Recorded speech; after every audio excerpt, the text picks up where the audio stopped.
Land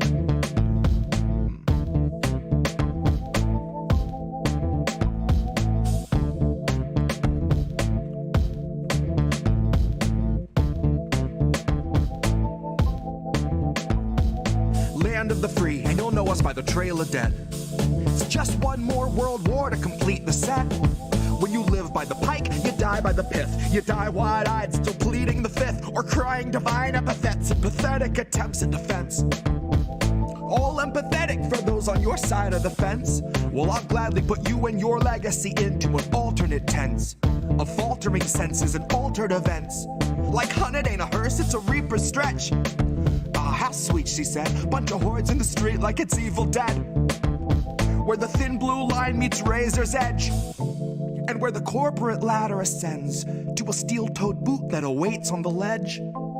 You'll be licking it fresh at your boss's request till it stomps each finger and watches you fall to your death and drown in an ocean of debt. Gone with the fodder who gathered to honor the patient left, who purity tested themselves into sections step by step till the next election, when it's just one them and the sound of their well-read theorized breath. That's harm reduction for the lowly cost of you holding your nose and just openly buying the theft. Maybe that's all in the flick of the pen. Maybe we're all one unmarked van from a trip to the pen, being guarded by pigs who exist on a diet of dying breaths of much worthier men. Honey, heaven's expecting you. Just don't get too hung up on who they let in. Just look up at the shine of the pearly gates. You don't need to worry if there's lead in the paint. You don't need to worry if there's lead in the water, lead in the milk, lead in the honey, lead in the caustic embrace of the Heavenly Father. Lead is the flavor of passive perpetual slaughter. Lead is the taste of us led to the ledge by the lure of the legend of expert consensus, and then beckon to stretch it just one step farther. And I hope all the folks who were boastfully gloating and toasting themselves as the heroes of COVID for boosting their boosters and doing their part are now equally thrilled to be starstruck martyrs. All laid in a government grave with anonymous markers, like you're back from the carvers and off to the splicer. You're the very first wave to be slain in the war against Pfizer, that 100 years war against Pfizer. They are thinning the crowd that is striking right now to bleed adequate pay from those inhuman misers, who all sit in their office and designate coffins to people regarded as nothing but profit for Kaiser. Still the Dems want you nicer. Dems want you softer. Dems want you kinder. Yeah, they all want you graciously starving in silence. You will speak when you're spoken to. Rest of the time, you and all of us peasants are merely depressing statistics neglected in Congress's binders. All bled, bone dry, then fed to the grinder. Our headstones line each step as reminders. That's a lesson in object permanence learned in the furnace by workers consigned to the fire. Workers bled, bone dry, then fed by the fed to the grinder.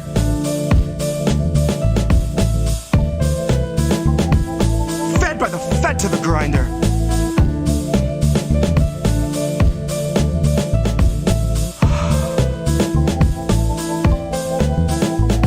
Now the fed went straight to your head. Mind what you hide and your size unsaid, and your eyes turn blind to the signs unread. Flag bright red, so you let it in bed. You let it inside and you'll see that it's fed. Never you mind that it grinds your wealth into bread for itself, then it bleeds you dry, then it dines on the dead. Now the fed went straight to your head. Mind what you hide and your size unsaid, and your eyes turn blind to the signs unread. Flag bright red, so you let it in bed. You let it inside and you'll see that it's fed. Never you mind that it grinds your wealth into bread for itself, then it bleeds you dry, then it dines on the dead.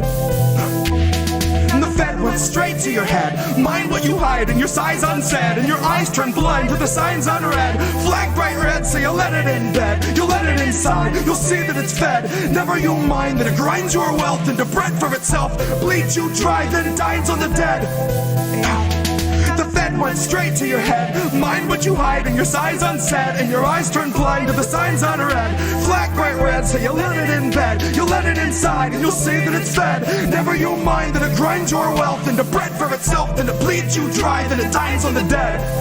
Here's where our leaders would see us all led. Here's where our leaders would see us all led. Here's where our leaders would see us all led. Here's where our leaders would see us all led. The federal head. Mind what you hide and your sights unsaid, and your eyes turn the line to the signs on a red. Flag bright red, so you let it in bed. You let it inside, you'll see that it's fed. Never you'll mind that it grinds your wealth, and the breath for itself, that it bleeds you dry, that it dies on the dead. Fed one straight to your head. Mind what you hide and your sights unsaid, and your eyes turn the line to the signs on a red. Flag bright red, so you let it in bed. You let it inside, you'll see it, it's fed. Never you'll mind that it grinds your mind, that it grinds yourself, that it bleeds you dry, that it dies on the dead. Here's where our leaders would see us all led.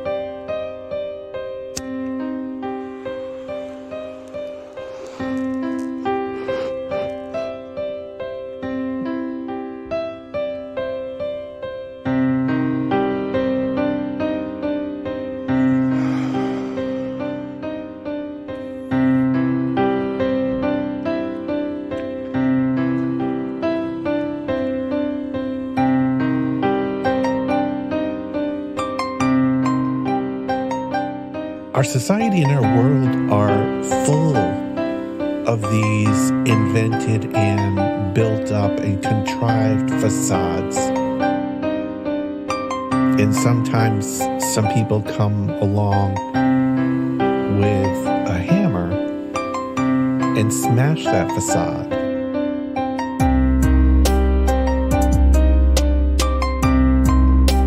It's a brilliant, powerful hammer. It's a brilliant, powerful hammer to smash that facade.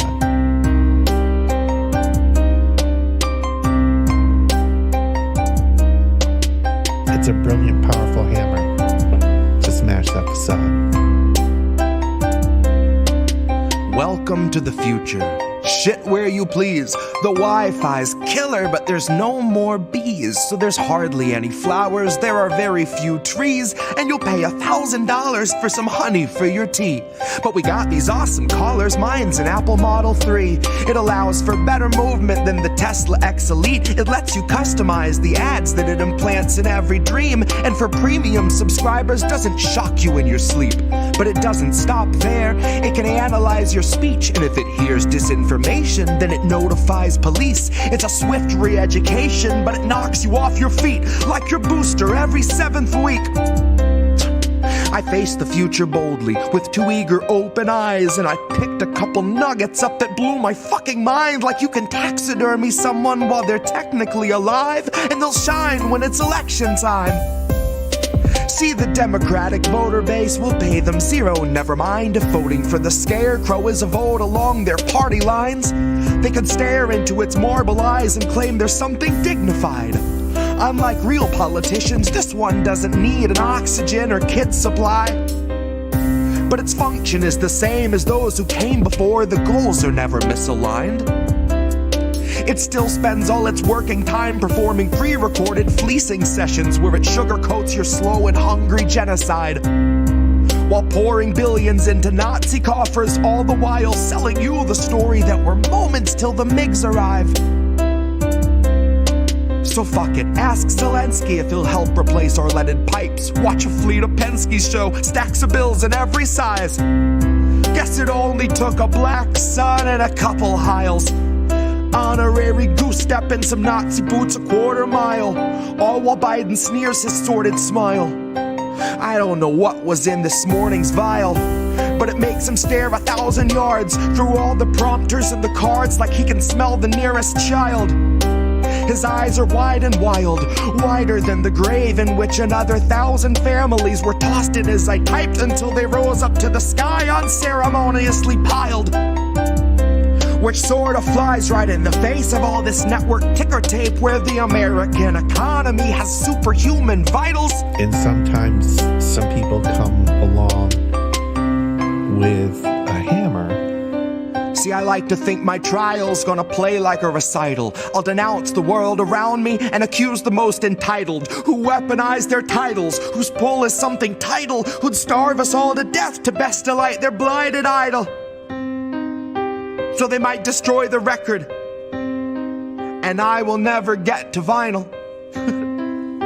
So my word is not immortal, but it's final.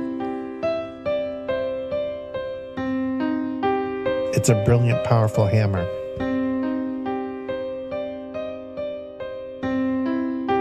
It's a brilliant, powerful hammer to smash that facade.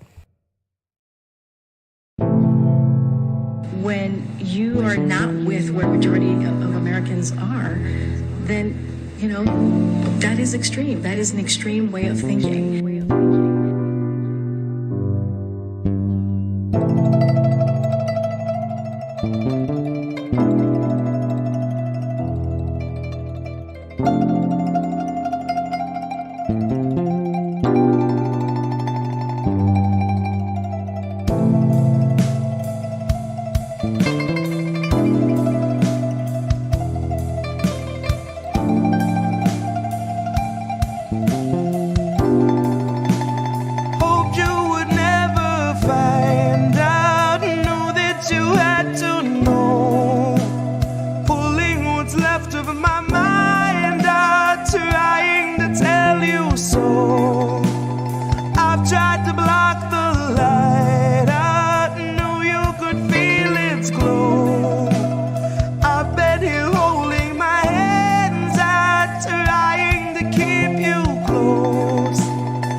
Set you free, but I really want to let you be. And a part of me wished I could set myself aside, just let you take the ride, just chalk the rest up to destiny. I could let you believe that the only restraints in life are the size of your dreams.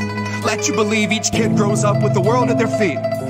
When I know too well it's open season, I know they're taking stock and raising stocks and raising stock. And I'm simply not here to sit and watch as you learn the lesson all cogs are taught. Keep your head down and keep to task and just keep on blocking the rest of it all out. Just keep on with the rest of the herd of a million adjacent oblivious workers. The forest unseen for the trees, and the trees unseen for the fallout. No, what's more damning, baby, the truth or the ignorance? Fuck it, I honestly wonder if I see the answer so well. Baby, believe me well, I know it's scary, I scare myself. If I could find a way out of my head, I would run like hell. I would ditch this body politic, mindless occupant somewhere far from the dismal abyss. In the tranquil crystalline bliss of the beach, I could rest with the rest of the shells. And if anyone asks I'm anywhere else, if I'm really needed, just light the candle, then read the book, and then ring the bell. Oh, my untarnished heart, my little perfect soul, this world will melt your mercy down so they can sell its gold. This world will take your worth and then demand 1,000-fold. It's full of greedy pigs who'll eat you out of house and home. They'll strip your bank account and sweep you somewhere down the road, and then return to eat your tent and shitty bike you rode. Your bottled water, only shoes and coat and broken phone. Then smiling in your face, they'll tell you that the shelter's closed.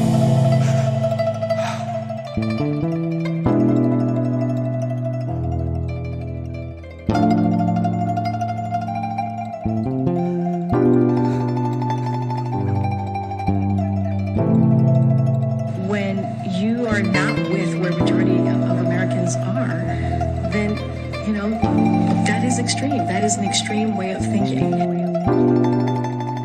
Hoped you would never find out, knew that you had to know.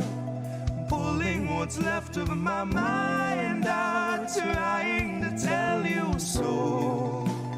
I tried to block the light out, knew you could feel its glow. I've been here holding my hands out, trying to keep you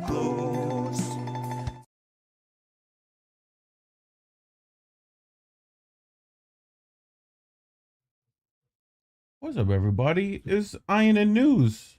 We're here. We did it. I'm Reef Breland and my co-host Collin. We're here on Indy's channel because YouTube shut us down on our regular channel till like May 9th and change. So we'll see. It's like the one strike goes away May 9th. Right, but I don't think we still right, it might be because we like got May suspended as of last Thursday, so like the 12th. Right. At the earliest will be here. But yeah. Hey everybody. Glad we're here. At least temporarily here. So shout out to Indy. Thank you for allowing us to stream on his personal channel, but I'm sure, as we said off camera, sure he wouldn't mind, so he can get the viewing hours in. But yeah, but either way, please like and share, sub, and do all the things here too. We are talking about having an INN 2 channel at some point as well. That's the plan. Pull into Hardlands Media. Just so we have an alternative in case one goes down. We'll get that set up so people can sub to both things. But otherwise, we brought some stories today. If we want to get into it, you ready? Hopefully, I am ready. So yeah, got a couple interesting stories. So you might remember we did a show, I think it was back had to be in September, because that's when the Queen passed, with a friend to the show, DJ Joe Nice. We did a stream about the Queen. So there was an article, I did see this on Twitter. I forgot who posted this. But I mean, really, knowing history, it's no surprise that royal ancestors had owned slaves. So there's actually some information to that I think is very interesting and definitely worth looking at in terms of current discussions, especially in the US regarding reparations, are very, very applicable here and stuff we've talked about in the past on this show. And then, I mean, it's election season, so we're going to get this article basically every election season. So, I mean, this is almost worthless in terms of let me rephrase. It's worthless in terms of we kind of say the same thing each election cycle about how frustrated Black voters are in terms of, just the current state of government, and especially within the Democratic Party, but we vote for them anyway. So we are going to talk about that as well. I'll give some insights to that as a frustrated Black voter myself. And then what do you got, Reef? I got... Don't mind follow mode? No. Here we go. Whoop. I got writer strike stuff. They're shutting down the night shows for a while.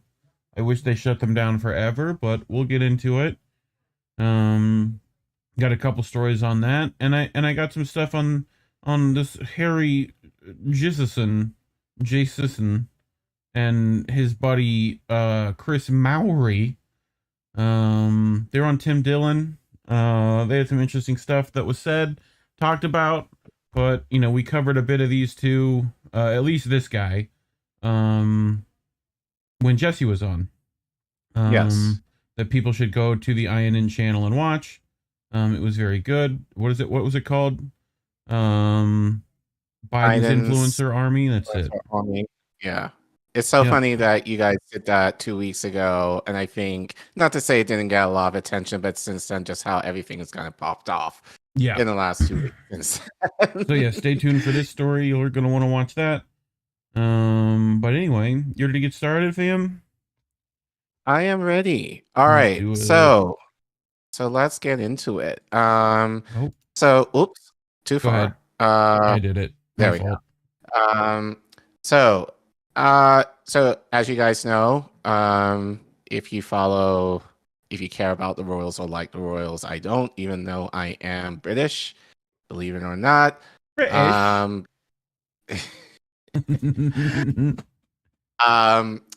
So King Charles is now the monarch of the British Empire.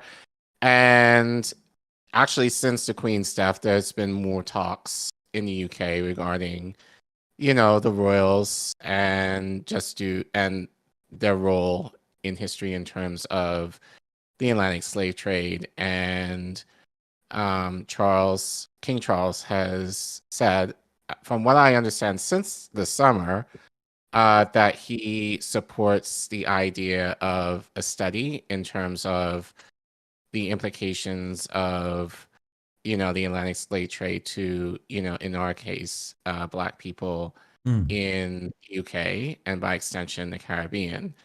So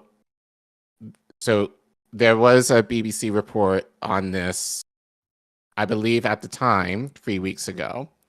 So just to kind of give a little, I wouldn't say reminder, but just a little recap of what was said back then in terms of what he said over the summer. And then we have some updates that was published in The Guardian, I believe, last week. So let's go to this clip, and thank you for taking us back in time, just in case. I'm sure it's going to get...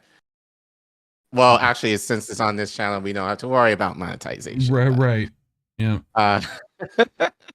But yeah, let's see. Let's check out this BBC clip. Now, Buckingham Palace says it's cooperating with an independent study into the links between the British monarchy and the slave trade in the 17th and 18th centuries. The research... You don't hear sound? Oh. No. This thing sometimes. Hold on. This is easy to fix. No, that's not what I want. I want this one. There we go. Says it's cooperating with an independent study into the links between the British monarchy and the also slave oddly trade quiet, in the 17th and 18th centuries. The research is being carried out by the University of Manchester with historic royal palaces. Full access will be granted to the royal archives, with the study expected to be completed in 2026. Our royal correspondent Nicholas Witchell explains just how significant this is for the royal family.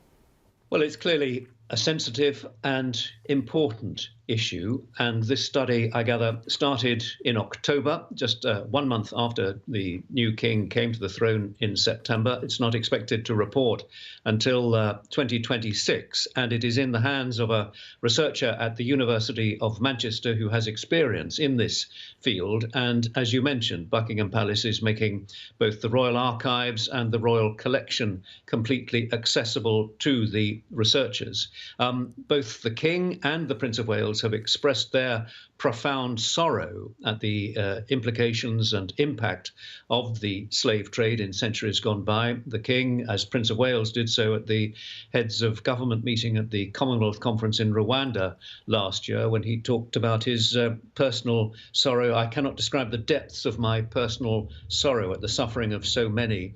And the Prince of Wales expressed similar sentiments during a visit to the Caribbean last year. So it is clearly important for the British monarchy to be seen to be addressing this issue, the transatlantic slave trade in which Britain participated in the late 17th and 18th centuries, albeit that Britain was then at the forefront of banning the international slave trade.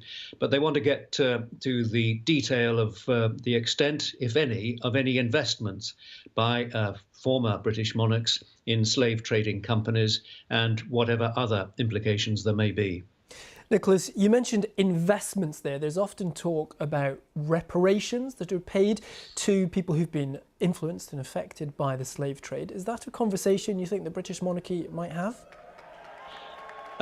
There's no information about that. I think that it will certainly be something that will be in their minds, but I think that they want to understand fully and completely the extent of any involvement by former British monarchs, by the royal household in this trade, before deciding how to respond to whatever information may come forward. So there is certainly no suggestion at this stage of reparations, but I think that they want fully to understand what the implications, what the involvement, if any, was. Nicholas, it's been a tumultuous few years for the British monarchy. Obviously, the death of the Queen was one big event, but we've also had events like losing Barbados as part of the Commonwealth, really bringing the question in of the future of the British monarchy. What does this tell us about the future of royal life? I don't think it tells us anything at all. I mean, there is no question about the future of the British monarchy, certainly in the United Kingdom context, but clearly with the change of reign, the transition to Charles III, there will be questions being asked around those countries, 14 other countries which have the British head of state as their head of state. And again, Charles made it absolutely clear at the Commonwealth Conference in Rwanda last year that each country must make its own decision. And in a democratic context, that will be completely understood by Buckingham Palace, by him, if other democratic countries decide that they want to break away and cease to be monarchies, constitutional monarchies, and if they feel that they wish now to become republics. Yes. Done now. Nicholas Witchell there, our royal correspondent. Bye, Nicholas. Okay. Bye-bye. So, yeah, we talked about this when DJ Joe Nice was here. I think there was definitely more talk about reparations since the Queen's passing. We also kind of talked about the idea of, we talked a little bit about reparations on this show before. A little bit. A little bit. Probably not too much in depth. I don't claim to be an expert on it, but as a Black immigrant, I do have thoughts regarding reparations in terms of how we think of it. But as the report goes, as I said, King Charles, gotta put respect, well, whatever, has been open to a study regarding the royals' role in the Atlantic Strait trade. To my knowledge, he has not said the word reparations. But again, that, as I said, that clip was produced 3 weeks ago. Yeah. As of last week, we have a little update. So if you want to go to the article, I think a couple of people were mentioning Zaina. If you're from the UK, shout out to you. You might be able to help me out with this. But this is from The Guardian. She mentioned actually in the chat that they've been attacking the royals, especially regarding the coronation that's happening this weekend. Look, I have some thoughts about that, but I think if anything, they deserve to get as much hate, the royals, as much hate as they do. But according to, as written by David Cohn and Rachel Hall, direct ancestors of Prince King Charles owned slave plantations, documents reveal. So direct as in he has family members, ancestry to where he is linked to owning slaves. No, as if that's any surprise to any of us. Right. But in this article, nope. Yep. They write, direct ancestors of King Charles III and the royal family brought and exploited enslaved people on tobacco plantations in Virginia, according to new research shared with The Guardian. A document discovered in archives reveals that a direct ancestor of the king was involved in buying at least 200 enslaved people from a Royal African Company in 1686.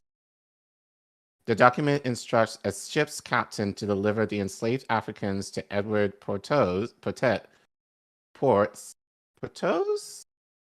enough. Portos. Yeah. Portos, I guess is how you say. A tobacco plantation owner in Virginia, and 2 other men. Portos' son, Robert, inherited his father's estate before moving his family to England in 1720. Later, a direct descendant, Francis Smith, married the aristocrat Claude Bowes-Lyon. Their granddaughter was Elizabeth Bowes-Lyon, the late Queen Mother. Yeah. The documents establishing these royal roots were found by the researcher Desiree Baptiste while investigating links between the Church of England and enslavers in Virginia for a play she has written. Okay. Move. Thank you. The revelation follows the Guardian's publication of a document earlier this month that linked the slave trader Edward Colson to the British monarchy. The latest discovery, which Baptiste made deep in the RAC archives, reveals a direct line up the Windsor family tree to the trafficking of enslaved Africans. The RAC, which traded almost 180,000 enslaved people, was granted royal charters by successive English kings. Yep. In the newly published document, senior RAC officials described themselves as your loving friends, instructing the captain of a ship to deliver Negroes to Edward Potose. You are with your first opportunity of wind and weather that God shall send after receipt hereof to set sail out of the river of Thames on the ship of Speedwell and make the best of your way to James Island on the river of Gambia, the instructions stated. It added, our said agent to put aboard the ship 200 Negroes and as many more as he shall get ready and the ship can conveniently carry, and then proceed to Potomac River in Maryland and deliver them to Mr. Edward Potose, Mr. Christopher Robinson, and Mr. Richard Garnier. The will of Edward Potose, another document examined by Baptiste, referred to Negroes who he left to his son Robert. Edward Potose also left to his wife Margaret, my Negro girl, Cumba. Virginia is a landmark state in the history of U.S. slavery because of the infamous landing of enslaved African people at Jamestown in 1619. Laws developed in the state to maintain slavery and crush uprisings, including whipping and dismembering people by cutting off a foot. A study of these laws states that a slave giving false evidence would receive his 39 lashes and then have his ears nailed to the pillory for half an hour, after which they would be cut off. Can you zoom out? Unzoom, yeah. An uprising by enslaved people in 1663 in Gloucester County, where Potose was based, was mercilessly put down, according to an account by the Colonial Williamsburg Foundation.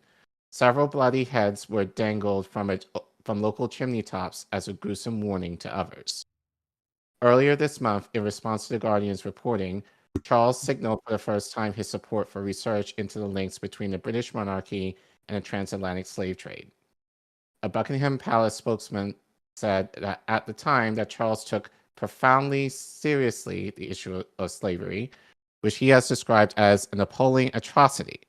Support for the research was part of Charles's process of deepening his understanding of slavery's enduring impact, the spokesperson said, which had continued with vigor and determination since this ascension.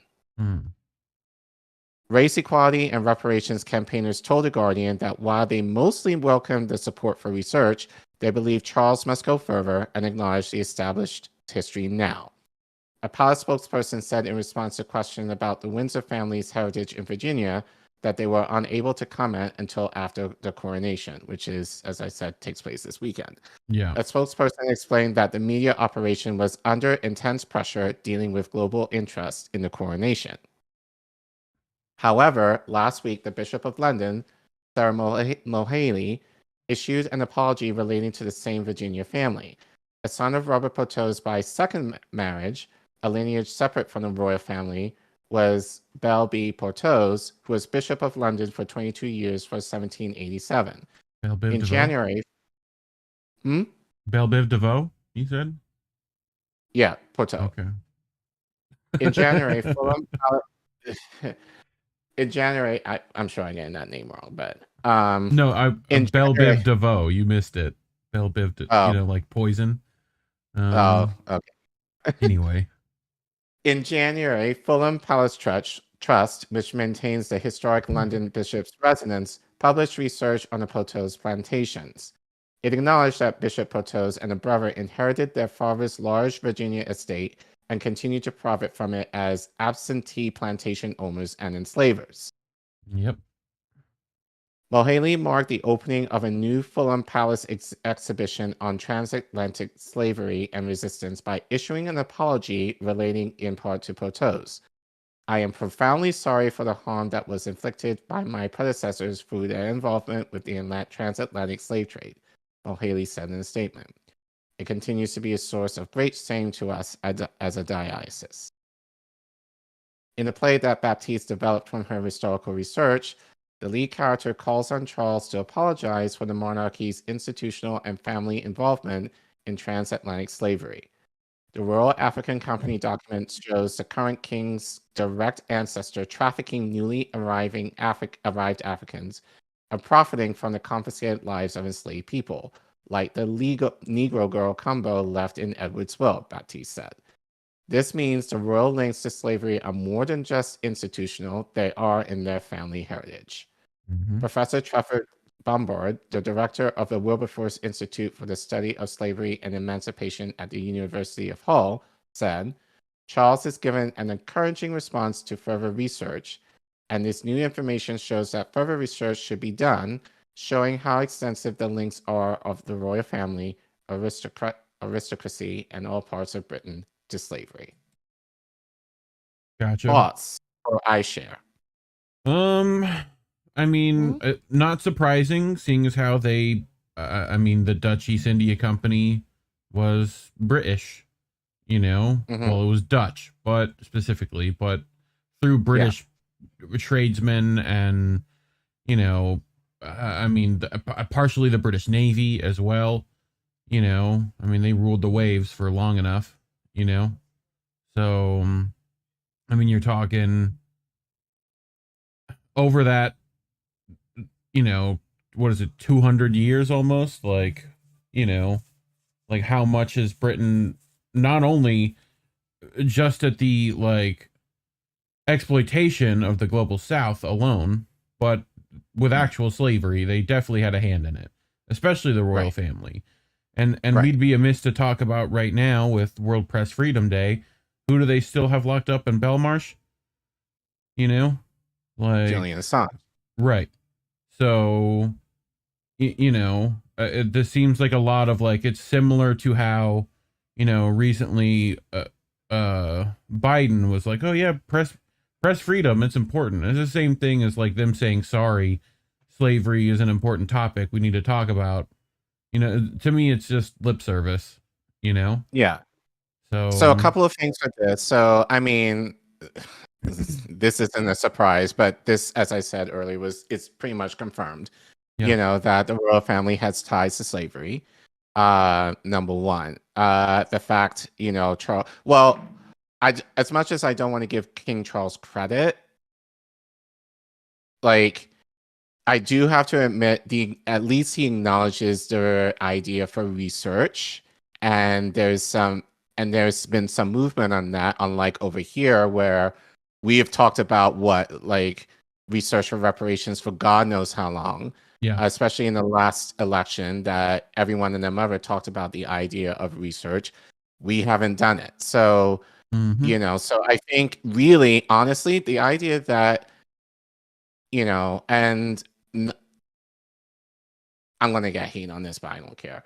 But the idea of FBAs and ADOS, are not talking about this, I think is really a disservice, because you can argue, all you want in terms of reparations is something that's specific to America. Well, as we read, these slaves from Africa having ties to the British monarchy ended up where? In Virginia. Yeah. And many of those slaves, are ancestors of, African Americans here. So the idea of just having reparations be synonymous with an American issue, I think is just stupid. If you're going to go after our American government, you should just easily, if not more so, go after Europe as well, more so, because they were the ones who initially, brought slaves over before America even became a country. So, so the idea that we're just talking about this, and I've said this before, like a lot of conversations I've had with African Americans has been, oh, we support you, me, in terms of you know, standing by us in terms of reparations, but if you want to work for reparations in context of, you know, in terms of me, you know, growing up in UK with Caribbean parents, you know, handle that among your own, and we'll take care of our issues here. Whereas, again, as you could see, they're linked in terms of the people who send us here, and like the ancestry that, you know, African Americans had probably with these 200 slaves by way of the British. And again, this was done before, you know, America got its independence. The idea that African Americans are not talking about this story, I think is very telling. Not only are they not answering for this because they feel like they don't have any part of it, but they're also not answering for the Windrush Act, which they were definitely a part of, which definitely was affecting, you know, not only ADOS, but specifically African Americans that moved there, you know? So kind of going back to what I was saying, at least, you know, Charles has acknowledged a need for a study. That being said, the idea that, and I'm sure he's getting a lot of pressure in terms of saying, take some action. I'm sure he's going to divot and dodge the idea of saying reparations at all. And, you know, so I think this is more of a time, especially now that, as I said, his coronation is over the weekend, that there should be a larger call for that, and not just exclusively to British blacks and black people who live in the Caribbean, especially if they're islands that are part of the Commonwealth, of the UK Commonwealth. That also should come from Americans as well, in terms of, you know, we want to make sure that we're a little more having some solidarity in terms of, you know, having this issue elevated to where it's not just limited to what we talk about in America. We've talked about how the idea of reparations is being talked about among states, but it's going nowhere on the federal level. And the idea that, as we reported before, you know, CARICOM has a list of demands regarding reparations. We talked about that before. We talked about the idea of how the Dutch have basically said sorry, you know, which is not, which residents in the Netherlands Antilles, in the West Indies, they're not having it. They're like, no, we actually want more than just lip service. Suriname. And Suriname, and Curacao, and Aruba, like those ABC islands. But then, like, you know, now I can imagine, especially given this report, there should be screaming, you know, like, and so honestly, what I would love to see, I'm sure it's probably not going to happen, but over the weekend, like, protesting in regards to, you know, the idea of Black people getting reparations. You know, that's what really should, in my mind, that's what really should be happening, you know, this weekend as the king is getting coronated. But, you know, but again, like, this is a story that no one's going to talk about, at least here, or at least in terms of elevating the issue of reparations. And I think it's important. So that's why I felt like it was important to kind of talk about this, even though, like, the idea of reparations is kind of like an issue that no one's really talking about here. But just the idea to show that it's not just limited just to an African American ideal. This is a global ideal in terms of how Black people, you know, in general, need to respond in terms of the solidarity that we need to have to elevate this issue, especially since, you know, as you know, like, those slaves are ancestors of current people who are living in America today. It wasn't American, all intents and purposes, did not exist, you know, at that point. It was, I say we go Game of Thrones rules and trial by combat. King Charles, I think that's okay. You know, like, we'll go old school duel and see how things work out. But on the opposite side of the melanin spectrum, we've got These guys. I wouldn't necessarily say opposite, considering well, these yeah. are more rich men. Yes. You know. But so yes, that's part of it. So anyway, there's been a writer's strike, right? That just recently went down, right? And it's shut down most of the comedy night shows, right? If you can call them that. So we'll get into it a bit. Late night shows to shut down immediately after Writers Guild strike called Update. This is by Peter White over at Deadline. So nightly talk shows including The Late Show with Colbert, Jimmy Kimmel Live, and The Tonight Show starring Jimmy Fallon are set to go dark starting on Tuesday after writers agree to strike. Late Night with Seth Meyers and The Daily Show, which had correspondent Dulce Sloan host this week, also will be hit. The Late Show with Jimmy Kimmel, The Tonight Show, and Late Night will officially be in reruns now, waiting on what Comedy Central will do with The Daily Show. So apparently gut-filled to remain on Fox despite strike. Weekly shows as Saturday Night Live and Last Week Tonight with John Oliver will be similarly impacted. The two HBO shows will shut down, although a final decision on SNL expected to come later in the week. SNL has officially canceled this week's show, which is supposed to be hosted by Pete Davidson. Repeats of the late night program will air until further notice. Colbert was set to have Priyanka Chopra Jonas and Cheetah Rivera on Tuesday's show, with Chris Hayes, Zach Cherry, Michael J. Fox, and Shonda Rhimes lined up later in the week. Fallon was set with Ken Jeong, and Emma Chamberlain on Tuesday, with the likes of Jennifer Lopez, J.J. Watt, Elle Fanning, and Bowen Yang among guests for later in the week. Kimmel was welcoming Dr. Phil, Gina Rodriguez, and the Pixies on Tuesday, with Melissa McCarthy, Will Poulter, Gervais, Anthony Carrigan, and Smashing Pumpkins set for later in the week. And The Daily Show was set to welcome authors Vashti Harrison and Jason Reynolds and former NFL All-Pro Brandon Marshall. Seth Meyers, speaking on Late Night this afternoon, said, I love writing. I love writing for TV. I love writing the show. I love that we get to come in with an idea for what we get to do every day, and we get to work on it all afternoon. And then I have the pleasure of coming out here. No one is entitled to a job in show business. For those people who have a job, they're entitled to fair compensation. They're entitled to make a living. And I think it's a very reasonable demand that's being set out by the Guild, and I support those demands. Davidson said that Davidson was set for SNL. I hear that there are a number of possibilities for the Lorne Michaels created show if there is a strike, and then a decision is set to meet closer to showtime.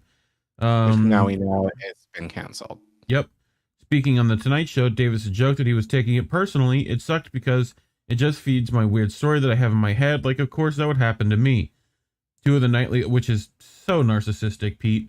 Two of the nightly hosts, Kimmel and Colbert, went through the situation in 07 and 08, if we remember that writer's strike. The latter is the host of the Colbert Report. Myers was at Saturday Night Live during the last strike, and Oliver was at the Daily Show. Mayer's Real Time was also hit, with its season finale replaced by a rerun. One of the issues in this year's negotiation between the Writers Guild and the studios is also, in fact, surrounding late night shows on streaming. As it stands, writers who work on comedy variety programs made for new media, such as Peacock's The Amber Ruffin Show, do not qualify for NBA minimums, something the WGA has been fighting for. So we'll get more into that in a bit.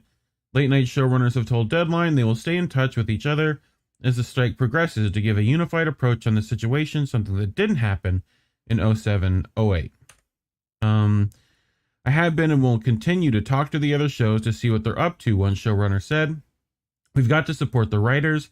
Our writers are amazing. That said, the rest of the staff is amazing, and I don't want to see anybody lose their job or lose a paycheck.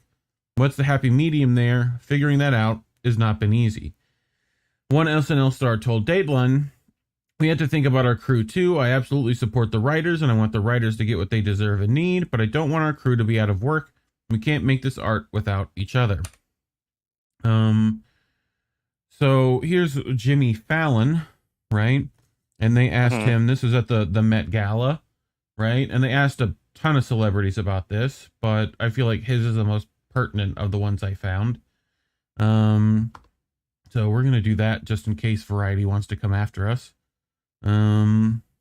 I wouldn't have a show if it wasn't for my writers, and I support them all the way. They got to have a fair contract, and they got a lot of stuff to iron out, and hopefully they get it done. If there is a strike, do you go dark? If there's a strike, yeah, I think we will. Yeah, I think we'll go dark. Whatever I can do to support the guild. I am actually in the Writers Guild as well, so yeah, I couldn't do the show without them, and I support my whole staff. So couldn't do his show without them. I wouldn't have. Next, please. And here's what is Seth Meyers, right? Yeah, that's Seth Meyers. I'm good at one thing, which is writing. And I love writing so much. I really do. And, you know, I would do it for free. Some might say writing corrections is doing it for free.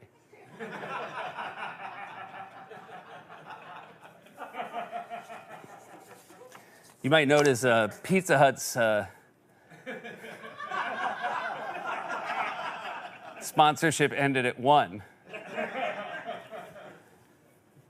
I am deeply proud of the fact that I get to be a professional writer, and I bring this up because as of Monday at midnight, there might be a writer's strike, and if a writer's strike happens, that would shut down production on a great many shows. And I've been through this before in 2007, 2008. There was a very long strike when I was working at SNL, and it was really miserable. And it doesn't just affect the writers, it affects all the incredible non-writing staff on these shows.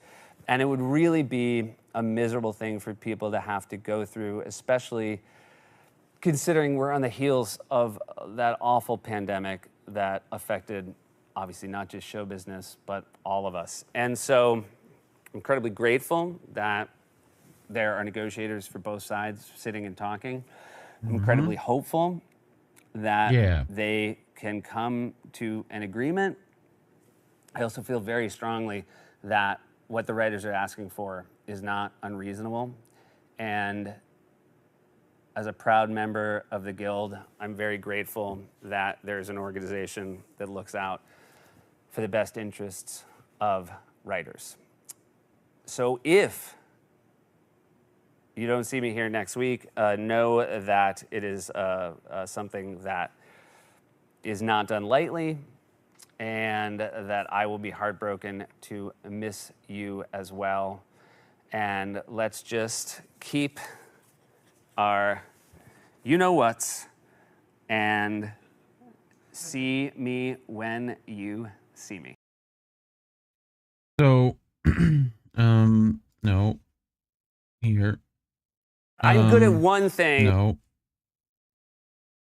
So here's Wanda Sykes out there on the picket line, right? I guess it's a line. Here we go. But in response to that Jimmy Fallon clip, we have Afeni. Where was all this support for the rail workers? How many, quote, A-list celebs did you see talking about the train derailments that could be avoided if workers were treated better and staffed at higher level? Sabby Sabs, yep, they're vocal about the writer's strike, but it hurts them financially. No writers, no shows or movies. Jax Page, they should shut down forever.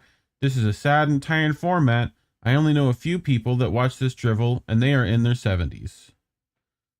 Thoughts so far, Care Bear? I mean, couldn't have said it better myself. But I think that kind of goes to show, I think that's just human nature, that things, you don't care about things, or you don't think about things in a certain way unless it affects you personally.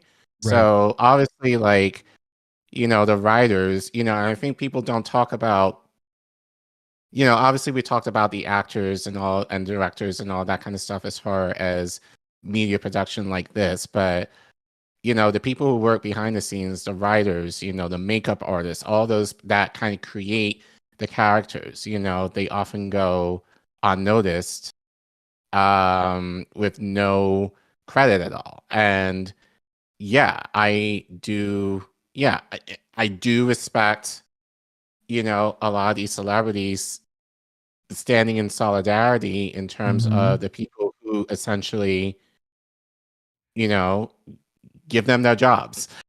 So yeah, so Right. that makes a lot of sense, and I applaud in that way, these celebrities for that. That aside, as Afeni and Sabi correctly mentioned, they're doing this in terms of their class and their position. Where were they, as they said, With for the railroad Amazon or Amazon or railroad, anyone regarding or anyone within the working class? We rarely see instances where, like, maybe with a few exceptions, like Danny DeVito, like, is one that I can think off the top of my head that actually calls out the working class on Twitter. But for the most part, radio silence on any of those issues. And because they live in a bubble in of themselves, so that they don't need to care or focus about these things or focus about the working class. John Quealy over at Common Dreams does focus on this kind of stuff. He writes, no other choice. TV and film writers strike to fight Hollywood greed. The companies have broken this business. They have taken so much from the very people, the writers, who have made them wealthy. So this goes into a bit more about what's actually happening with the strikers, as opposed to the other articles. So unionized film and television writers are on strike Tuesday after a midnight deadline came without a deal with executives of the major producers and streaming giants in Hollywood.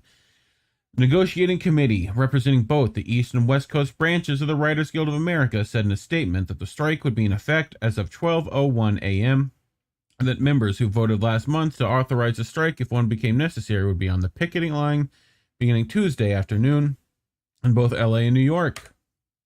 Though we negotiated intent on making a fair deal, and though your strike vote gave us the leverage to make some gains, the studio's response to our proposals have been wholly insufficient given the existential crisis writers are facing. The WGA said in a statement, the company's behavior has created a gig economy inside a union workforce, and their immovable stance in this negotiation has betrayed a commitment to further devaluing the profession of writing.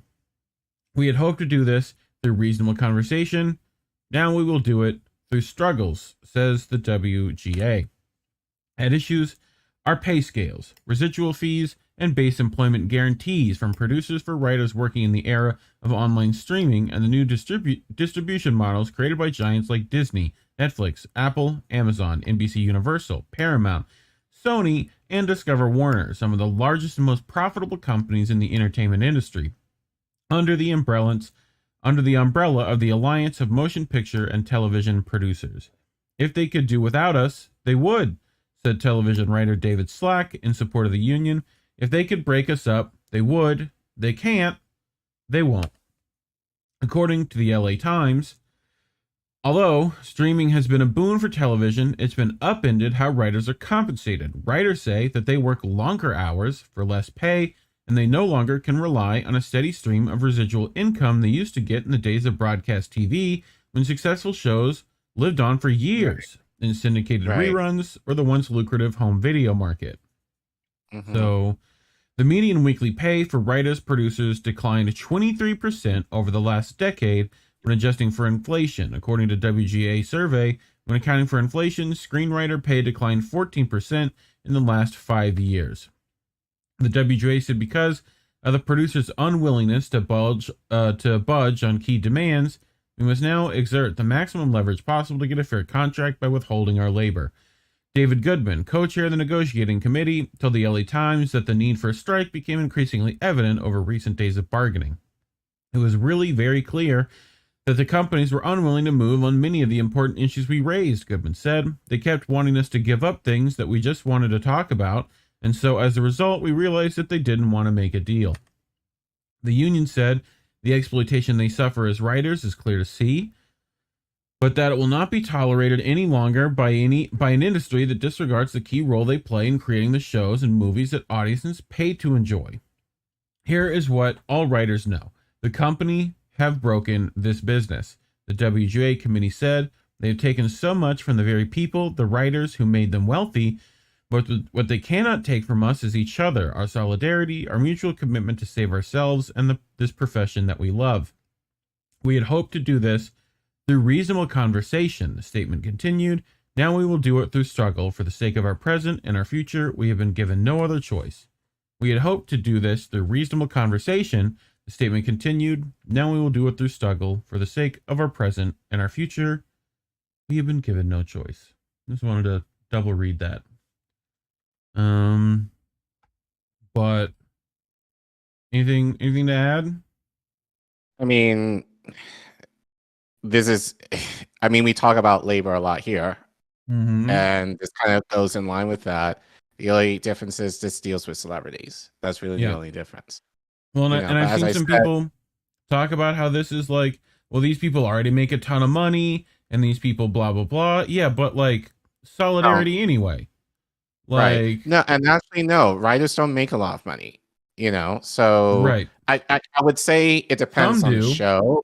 Some do, but I think it's but I think it's just I think definitely for the larger shows, but I think as they said, and it makes a lot of sense to me, like back in the day before streaming, you actually like TV seasons. Like, you can pretty much rely basically from September to like May, June to have like a season consisting of like a drama or something, like a weekly show, like going on for like 20 or so episodes that you write in advance, within that time frame. And now with streaming, we don't have the idea of that kind of season mentality anymore. Or the fact that syndication isn't a thing. If a show is made at Netflix, like, it's not going to be made. It's not going to be made like with, the same, like, it's not going to go over to Hulu suddenly, Right. So, but I think it's the idea of, it's now shows you can pretty much package. Okay, so I'll just kind of continue talking while Reef is gone. But yeah, so basically it's the idea of shows now, like on streaming services, you can basically put out a season at a time, and it doesn't have to be like 20 episodes. It can be as low as 6, 10, depending. And so writers are not necessarily making that much, and they're required, depending on the show, to put out episodes maybe a lot sooner, or like in a lot faster turnaround than they had like maybe 15, 20 years ago. Right. So really it's the idea, depending on the show, especially if it's like, I'm thinking like maybe not Game of Thrones, that just came into my head, but and I honestly, I really don't watch any like streaming shows now. Honestly, I don't really watch TV, but you can have a season of shows packaged basically any time of the year that you want. So it's more frequently with probably twice as much input on the writer's end to write something with a faster turnaround than it's ever been, and not necessarily getting compensated accordingly. That makes a whole lot of sense to me. And people in the chat said, and you said it in the articles, that the last time that writers went on strike was 2008. That was 15 years ago. Yeah. So a lot has changed in the media sphere since then. So you can imagine how shit. And I wish we had someone who can talk about this a little bit more, who kind of understands this. But I can imagine like a writer's wage is going to be shit if they're now striking after 15 years. So, and then there's a lot more that goes into making shows now that are not necessarily guaranteed like a season, depending on the show, like I'll say 20 episodes or upwards of that. And maybe you can have like a couple of seasons within a calendar year, maybe more, depending on the show. So you're asking writers to write more for essentially less. It makes a whole lot of sense to me that they'll strike now. Yeah, I mean it's funky for sure. Like we'll keep an eye on that, because I think it's an important thing, and it might lead to more strikes happening. you know, Right. especially in the Hollywood industry, you know. Hmm. So we'll see. But you have Yeah. a So story. I do, and well, unfortunately, yeah, I'll say it, unfortunately, like as I said, we have this story or this type of story every election season, and it doesn't seem like Black people really say the same stuff, and not much changes. But I mean, since we've been doing the show now for a year now, you know, I figured this might be an appropriate time to kind of talk about something like this, even though I'm sure I've mentioned something in this vein in past episodes. This is a New York Times article. Yeah, one of the rare times we're actually going to use New York Times, Right. in this. But actually, let me see if I can get it. There we go. Shoot, I do remember who wrote this. You did put in Reef had to help me out with this, pulling this because it is behind a paywall, but we have means to pull without paying to get the New York Times. The people who wrote this article are in the description. I forget their names off the top of my head, but John Hurdle did contribute reporting from Philly in terms of this article. But as Biden runs again, Black voters' frustration bubbles. So in interviews, Black voters, organizers, and elected officials pointed to what some saw as unkept promises, raising questions about the enthusiasm of Democrats' most loyal voters. President Biden began his re-election campaign last week, vowing to finish the job he started in 2021. No one wants him to do more than that than Black voters. Long the most loyal Democratic constituency, Black voters resurrected Mr. Biden's struggling presidential campaign in South Carolina and sent him to the White House with his party in control of the Senate after 2 runoff victories in Georgia. In return, they hoped the administration would go beyond past precedents in trying to improve their communities, and they listened closely to his promises to do so. Yet some of Black voters' biggest policy priorities, stronger federal protections against restrictive building laws, student loan debt relief, and criminal justice and police accountability measures, have failed or stalled, some because of Republican opposition, and some because Democrats have declined to bypass the Senate's filibuster rules. Those disappointments, highlighted in interviews with more than 36 Black voters, organizers, and elected officials in recent weeks, leave open a question of just how enthusiastic Democrats' most important group of voters will be in 2024. The interviews point to an emerging split between Black elected officials, who are nearly uniform in praising Mr. Biden and predicting robust Black turnout for him next year, and voters who are less sure. Folks are just tired of being tired, said Travis Williams, a Democratic organizer in Dorchester County, South Carolina. They're just sick and tired of being tired and disappointed whenever our issues are never addressed. Marvin Dutton, 38, an entrepreneur who moved to Atlanta in 2020 from Philadelphia, suggested that Mr. Biden needed to be a little bit more sincere rather than pandering to us when it's time to vote. Yep. Mr. Biden's re-election bid and his renewed pledge to achieve his first-term policy goals have forced some reflection and frustration among Black voters in battleground states. Many believe that the big promises he made to Black communities have fallen flat. Democrats can feel confident that if Mr. Biden is his party's nominee, as expected, a vast majority of Black voters will choose him over a Republican.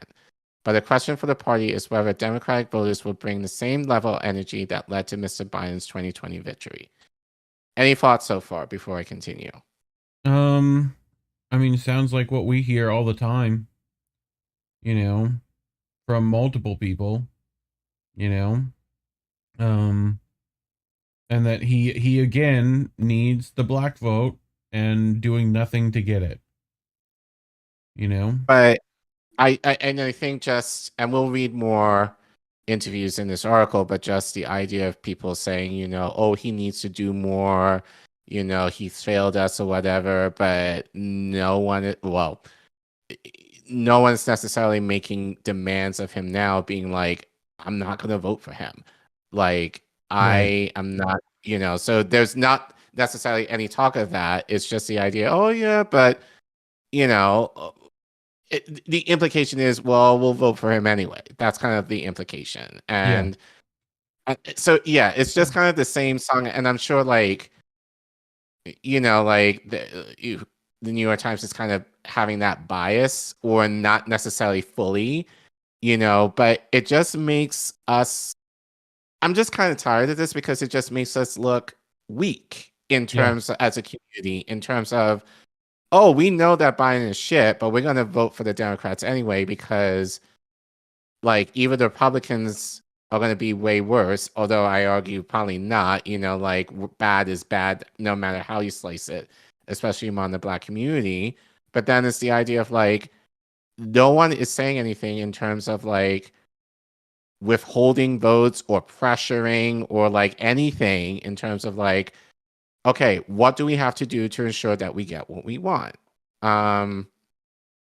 But yeah, but it's just the assumption that, oh, they're Black, so therefore they're just going to vote Democrat anyway because they have no other choice. I just feel like, you know, and it's it just feels like I could be very wrong, but I don't necessarily hear this kind of articles being written in the same way for any other racial group.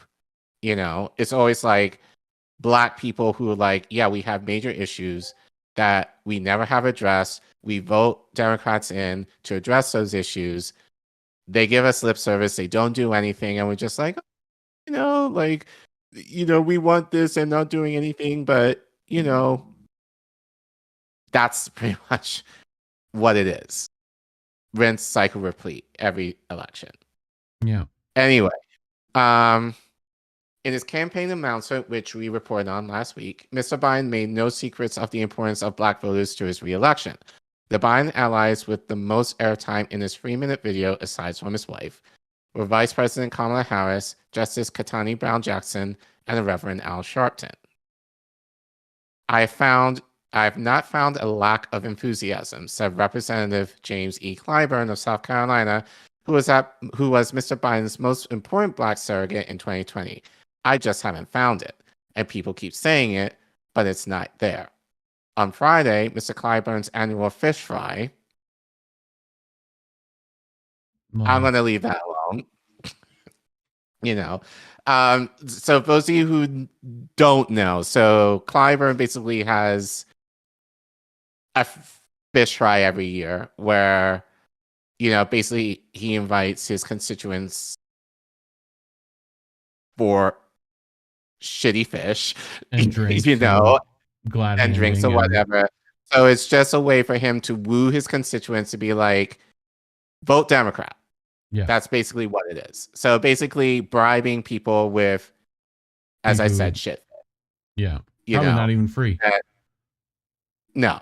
But it's just the idea, like, this is, I guess it's somewhat of a tradition at this point. So it's just kind of like, oh, we look forward to this every single year.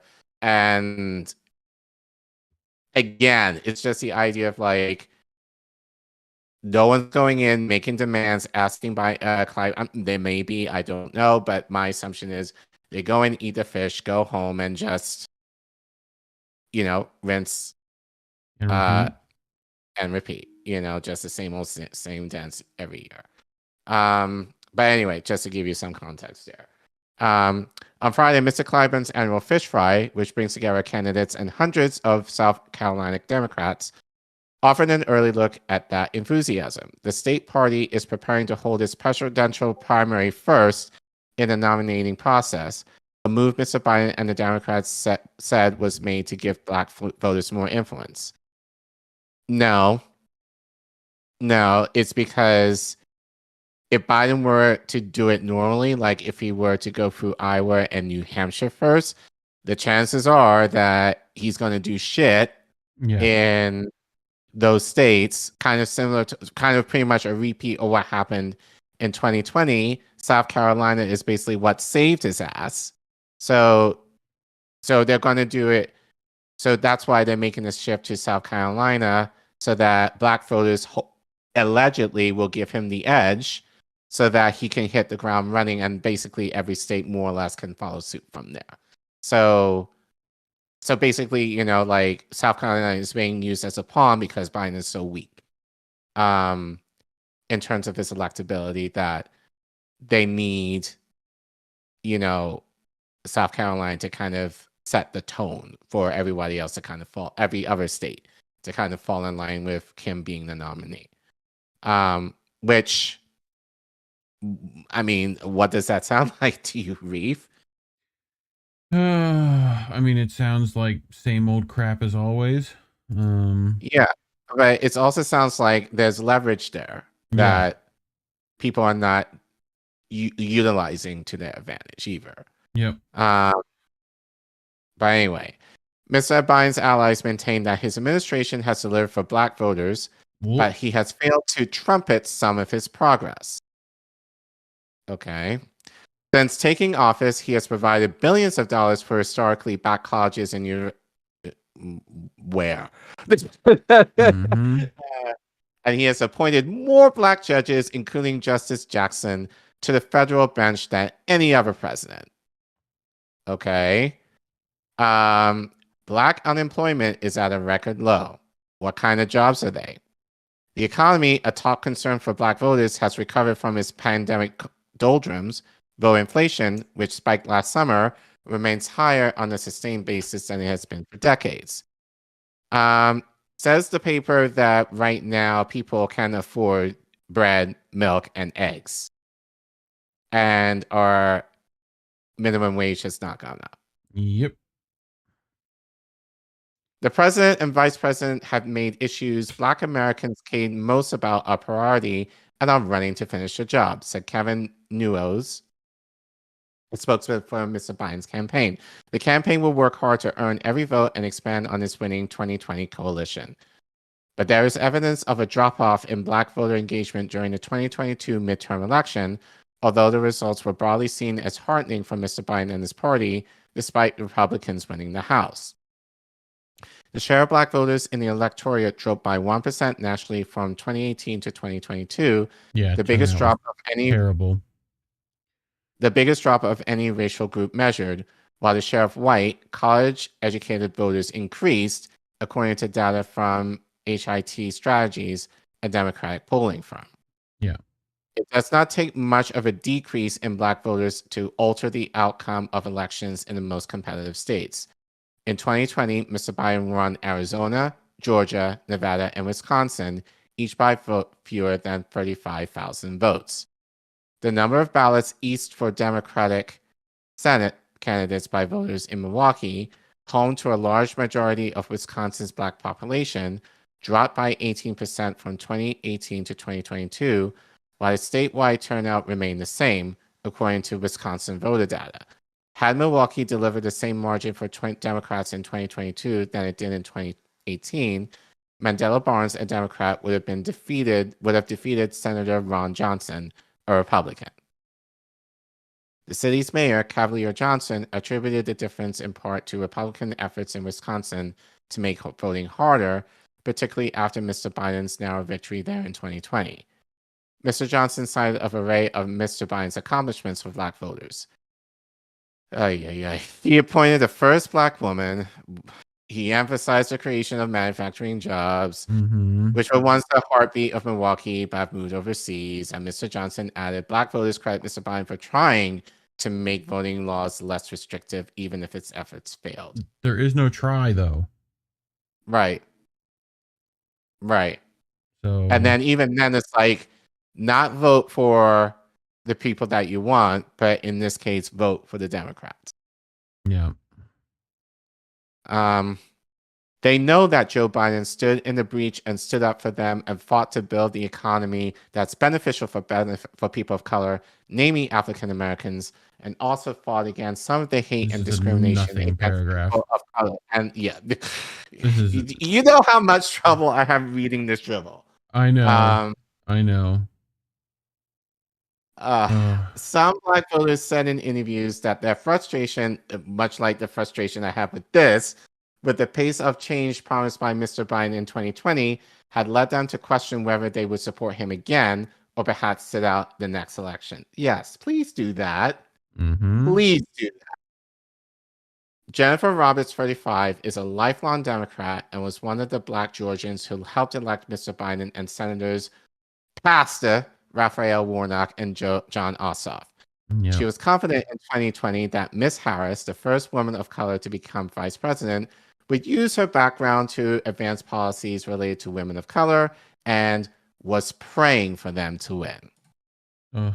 3 years later, Miss Roberts' view of Mr. Biden's promises had changed. Her mother moved in with her because of rising rent costs in Metro Atlanta. Inflation has put an added strain on the tow truck business she and her husband own.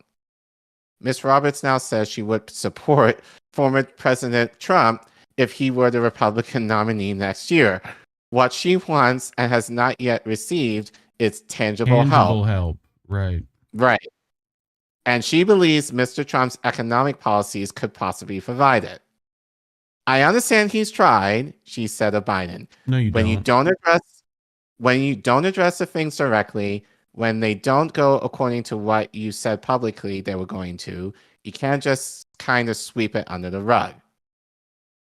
In Philadelphia, Lamont Wilson, 45, an information technology manager, voted for Mr. Biden in 2020, but he said he was not inspired by any 2024 candidates so far. He said Mr. Biden has done a lot of good. Can you say which good? No. But has not fulfilled his expectations. Mr. Wilson said he had hoped Mr. Biden would hold firm on his promise to eliminate student debt. The president announced a $400 billion plan to forgive up to $20,000 of debt for certain people. Both the Supreme Court may block it. Not may, will block it. Black college graduates carry an average of $25,000 more in student loan debt than white college graduates, according to the Education Department. Get rid of that debt and give people a chance, Mr. Wilson said. Nicola Hempfield, an activist and state party delegate in Winsboro, South Carolina, said she has also heard rumblings from Black voters about Mr. Biden. But she saw this as a form of accountability, not evidence of a deeper problem. Really? Yeah. Everyone is not happy with the administration, she said. And it's not that we don't need anything more than that. Right. Everyone is not happy with the admin. We should stop there. Right. Well, she continues, and it's not that we don't want to see Biden run. No, we don't. We just want to make sure he's going to deliver on his promises. We know he hasn't. Do that and hasn't. Right. Okay. Younger first-time Black voters such as Evan Spann, 19, a freshman at Morehouse College in Atlanta, are also hoping Mr. Biden will deliver. Mr. Spann said he wanted to hear concrete plans from Mr. Biden for his second term. I think what he needs to do is directly say what he's going to do, Mr. Spann said, and then I think he needs to really show up and talk to us about it. Jesus Christ, kid. Sir, may I remind you, and let me remind everyone here, Biden went to your college to speak about student debt, and he said there he was going to forgive your debts, right? He said he was going to forgive any person who went to an HBCU and any student who went to a public college. He was going to relieve all of their debt up to $125,000. Personally, I had an issue with that because not all Black people go to an HBCU. But regardless, that was a promise. Yep. Right? He basically told you what he was going to do. So why not keep him accountable for that very thing that he went to your college to speak on? Sir, did you forget? Or were you sleeping or not? Whatever. What were you doing that day? That Biden said that. So do I even need to read any more of this? Honestly, I Not, mean, not really. I mean, there's like that's it. there's a few more. Yeah, I'm done with this. Honestly, like there's, I mean, but yeah, it's just like, um, and I'm sure, and I really don't want to think that everyone that they interviewed said similar things. Like, I'm sure there were some people who were trying to say we're going to withhold our vote and all of that. I'm sure they didn't put that in because they don't want to give people, well, who reads the New York Times now, but like to give people ideas in terms of, you know, what should be done. But again, it just makes us look pathetic. Every election cycle, it's more or less like this. It's like, oh, like he tried, but we need more from him. So okay, that's the we'll get into this a bit because this is the official thing outside of the coming out of the White House, right? Where it's that, oh, he's done so much stuff, you just haven't heard about it. It's right. like that's happening. Or you told the story wrong. You need to elevate the story, like right, or something like that. In terms of like, you need to focus on the good. Well, there's not much good, Yeah. And I keep saying this all the time. It's like, if you want to see, it'll be very easy to see some good if you go to a predominantly black town. Yeah. Any town, take your pick. Any predominantly black town in America, take a look at it. My thing is, if you see check cashing places on blocks, those folks aren't doing so well. Yeah, you mean liquor store, if gun there store, more, liquor store. If there are more liquor stores than actual grocery stores in a black community, they're not doing so well. Yeah. If you see more churches than like any of those things, that community, and I'll make that point, that community is not doing so well. Yep. So the idea of like, one of the people said there, what do we get? Ice Cube said that during 2020. You voted Biden in, fine. Then what? What do we get out of it? And we don't see black leadership in Congress saying anything on Biden. They might say, oh, Biden needs to do such and such. I strongly disagree, but I'm going to vote for him anyway because, well, right now it's like fascism, Trump, Republicans bad, whatever, and I keep saying this, like every time I go back to my hometown in New Jersey, it's like taking a time capsule. The way that I left it in 1999 when I went to college is pretty much the same way it looks now in 2023. Right. Like same stores that were shuttered up from when I was in high school are still shuttered up now. Yep. And as I said, go to any black neighborhood, you're going to see similar shit for the most part. But again, this is just a question of what are black people demanding collectively to push these people to do well. But we also know, like, it's not going to happen in the means of our capitalistic society. That's not going to happen.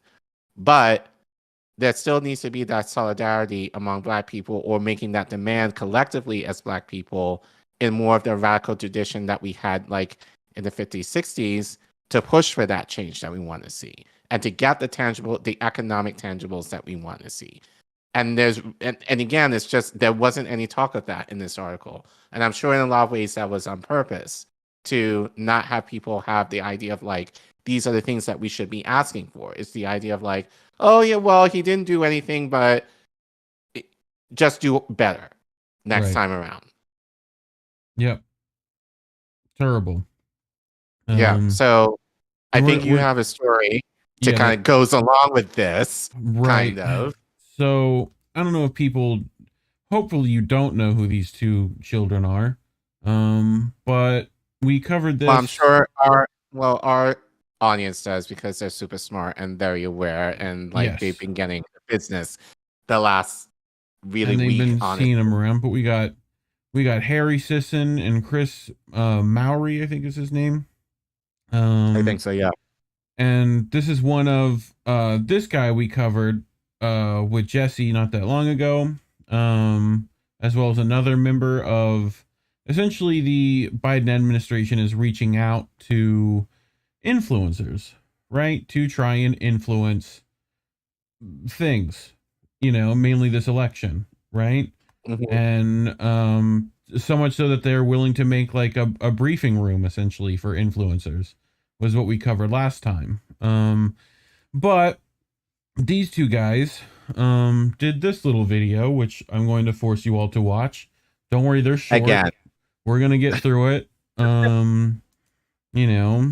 the Republican Party doesn't understand about Gen Z is we don't like you. You claim you want to appeal to Gen Z, but you call us stupid, you say we're dumb, you say we're indoctrinated. I promise it's a losing strategy. And Gen Z is watching the Republican Party extremely closely as they destroy our environment, take rights away from women, do nothing about kids being shot in schools, and if they think they can give the middle finger to our generation and get away with it, they're sorely mistaken.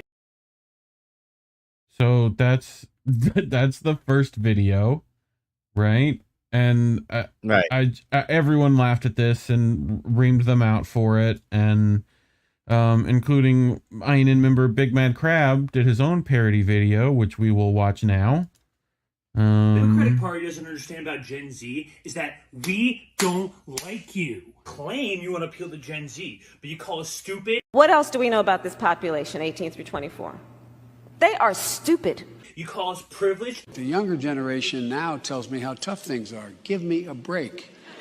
I promise you, it's a losing strategy. And Gen Z is watching the Democratic Party extremely closely as they continue to approve drilling contracts, refuse to codify roll into law, and blow up nature energy pipelines. And if they can be making the middle finger to our generation and get away with it, they're sorely mistaken. So that was Crab's video. It was very good. I appreciated it. Honestly, no. Guys, go follow BigMadCrab on Twitter. On Twitter. Find this, share this out. Yeah. Let's try and make this go viral, please. It is okay. Good. It is pretty good. So good. So good. So that particular video from them that we watched ended up getting this on Twitter. Readers added context they thought people might want to know. In late 2020, Biden's campaign team connected with young social media influencers, including Harry Sisson, to draw in voters ages 18 to 29. Here's the New York Post. Here's the Axios article me and Jesse read. Here's the WAPO. Sisson recently signed with Palette Management. Palette received more than $200K from the DNC in the last 8 months alone. Just that alone, right? And here's his LinkedIn that says that, and the FEC.gov data from that, right? Right. So we covered this guy on this very video. Here's his Twitter, YouTube, email, right? This is how much 672.k followers on the TikToks. So he's got a bit of a thing, but hundreds of unpaid independent content creators have been given access to Biden's White House, right? This is one of them, right? Before you do that, I'm just wondering if when you pulled this, did you see when he created, or is there a way? I don't use TikTok, but is there a way when he made this? We probably can look that up at some point using social feed or whatever. Okay. But I just wanted to give you Jesse's first impression of this, of one of the people we covered, Sisson. Is it? Wow, the Republicans are just so damn corrupt. That's how we. Whoa! That's how we. Down, Dino. Oh my god. Oh man! Wow, the Republicans are just this so kid is damn coming out with corrupt. both barrels. Yeah, just right out the gate. you know. Conservative Supreme Court Justice Clarence Thomas has for years claimed income from a real estate company that hasn't existed since 2006. So the question is, where is that money coming from? Because the company he's claiming it comes from doesn't exist. And we've also recently learned that Clarence Thomas has received some very lavish gifts from big Republican donors. I wonder if these two stories might be connected. But regardless, there clearly needs to be an investigation into Clarence Thomas, and he should resign from the Supreme Court right now. I would like an investigation on who put Clarence Thomas on the Supreme Court. That's what I would like.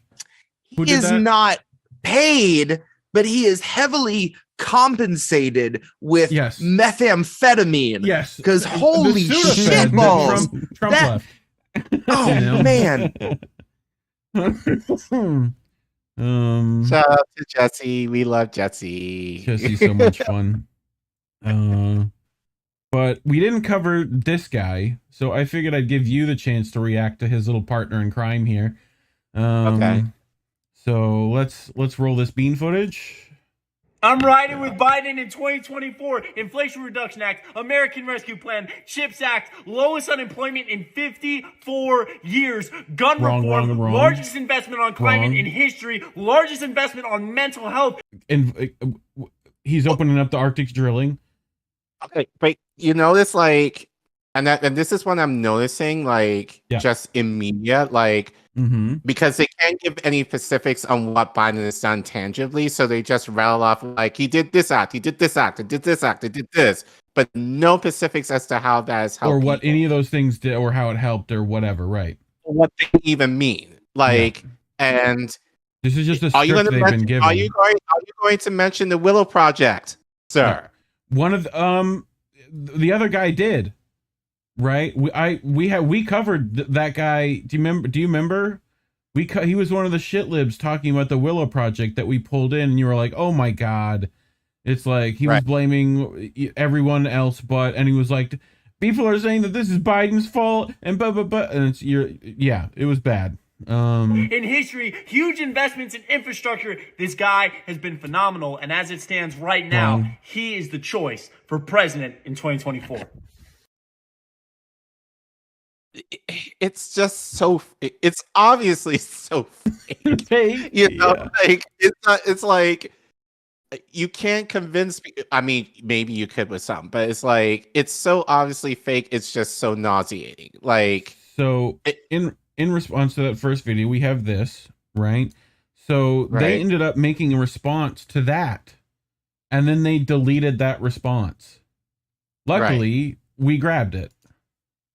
Us brothers, as the Republicans would like to call us, but recently many people on the right have been accusing myself and Chris of being paid by the DNC, and we just wanted to come on and say that's an incredibly dumb thing to think. Yeah, like congratulations, you discovered we're both signed to Pallet Management, which is in our bios.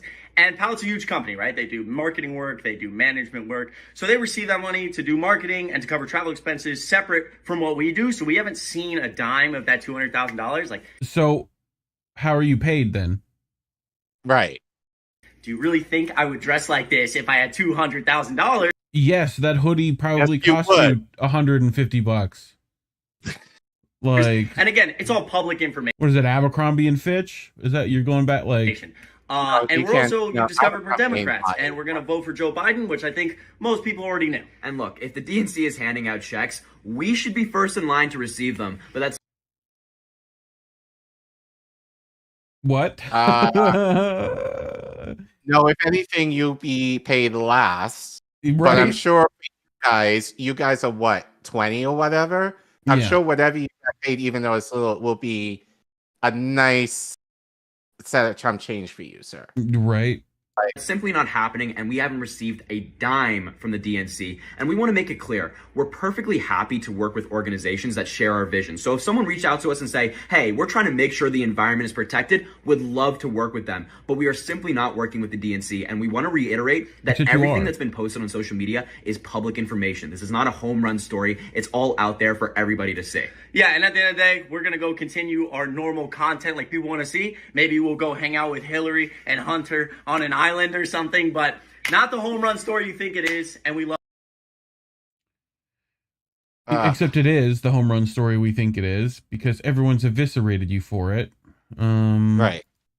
Brothers. So, I didn't click Playmate. So, just to reiterate, this is from the Axios article. A dedicated White House briefing space for influencers to meet in person or by remote would be unprecedented and a sign that the traditional press briefing room no longer would be the administration's only messaging center. It would also give some influencers more consistent access to the president. We actually asked the White House when we were going to get press briefing passes, said Sisson, who has 660,000 followers on TikTok. They were actually very responsive to it. He said of administration officials' reaction to the suggestion by some of the 24 influencers who attended a State of the Union watch party at the White House. So the result, the administration is moving towards getting influencers their own briefing room, right? So let me just say something here for people who don't know how social media in this way works. And I'm only just beginning to kind of get to know of it a little bit more in terms of what we do, but you can make the same connection to like just normal, YouTubers, like just generally who do more like stuff like that. So anyone who has that amount of followers, I would say, I'm just going to give a random number. Like, let's say you have 100,000 followers on Twitter or like on Instagram, TikTok or whatever. More often than not, especially if you see them doing a lot of these ads like this all the time, they're getting advertiser revenue. So there are advertisers who are essentially, if advertisers see them and do their work, they're like, hey, I'll give you this money in exchange that you promote our product. So like, for example, you might see even some of the larger YouTubers like David Patman, they could be like, this stream is sponsored by da da da da da da. So like, so any larger personality in social media, if they're having kind of ads like that within their streams or like or their clips or whatever, they're making, not to say they're making a lot of money, but they're making more than us. But what essentially this was is that the DNC is giving to their parent company, and then they're taking that money, and I mean it's literally just a middleman. But I wanted to point out, these influencers were brought to a party at the White House, right? Collin, do you know of the show Your Mom's House? Do you know that podcast? Because me and Indy watch it pretty regularly. You've listened to it, I've listened to it, yeah. With Tom Segura. Oh, I know what it is. I didn't know the name of it, but I've listened to it. Yep. Yeah. Tom Segura, friends to Joe Rogan. I mean, literally like one of the closest friends to Rogan, lives in Austin, right? And you've seen this podcast. Would you say it's appropriate for the White House to give a call to? No. Okay. pretty. Yeah. So anyway, let's listen to Christina P talk about what they had to got to go do. Why don't you set this up? I think this is a big story. Well, you want me to set it up? You're just always better at setting up stories. Well, we just got an email basically that came in from our agent that was like, this is crazy, but you've been invited to the White House by somebody in the administration. We don't know who, but they want you guys to come. And I was like, that doesn't sound right. Yeah. Can't be right. And then he was like, yeah, so you guys are like invited formally to attend the Easter egg hunt. Is this Biden or Trump? Biden. Okay. Biden administration. This just happened. This just happened. Okay. So we got the first email months ago, and they're like, "Are you guys interested in coming?" We were like, "Yeah, of course." You have to give a bunch of information. The White House has to clear you. So we just let it go. But then months go by, and then this email pops up. So my first thought is, I'm going to meet the president with our family and everything. What do I wear? Yeah. And because the person that invited us is Your Mom's House fan, yeah, I had this great idea. Wedding dress. No, dog. Full denim.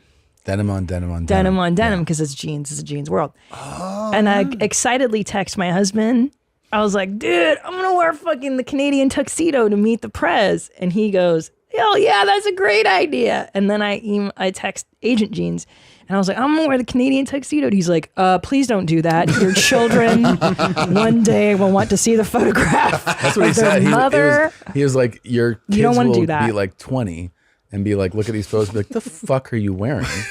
And then you'll be like, it was a funny thing that we did. And they'll be like, it's not funny. It's embarrassing. I can't show anybody these photos now. And so I feel like these are all reasons you should do it. Yeah, I know, right. but we're comics. And that's why I love Agent Jeans, because he's a sensible human and he'll tell me the truth. And yeah, I thought that was so great. And so you're gonna wear what?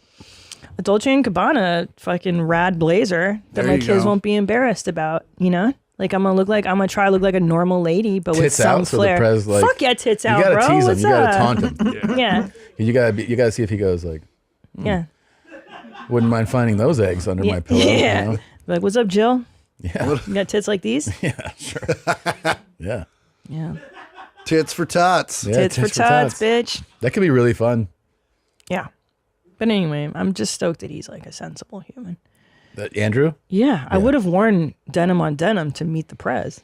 I told you to give him, you should give him something that says this is where it spits, you know? So he's Mhm. like, oh, that's really, you know, it's really nice. Oh, Should wear an Fun Easter Bunny references. costume, and People can go so you figure look that like the stuff guy out. that came and flagged him away from the reporters. Oh, shit. That's where it spits. Yeah. Tell him that. You Yeah. know?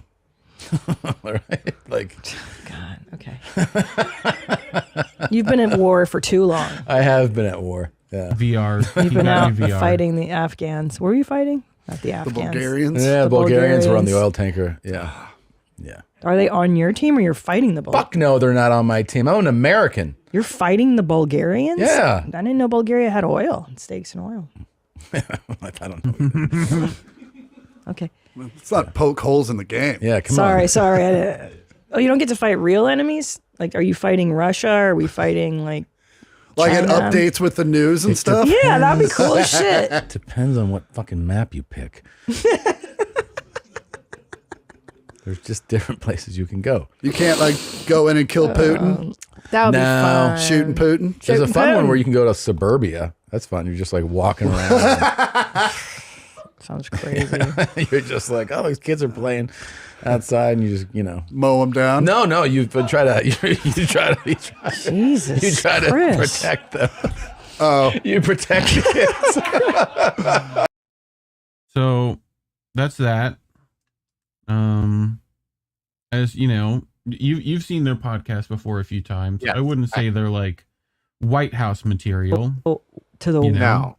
But I think Um, it just kind of speaks to the fact that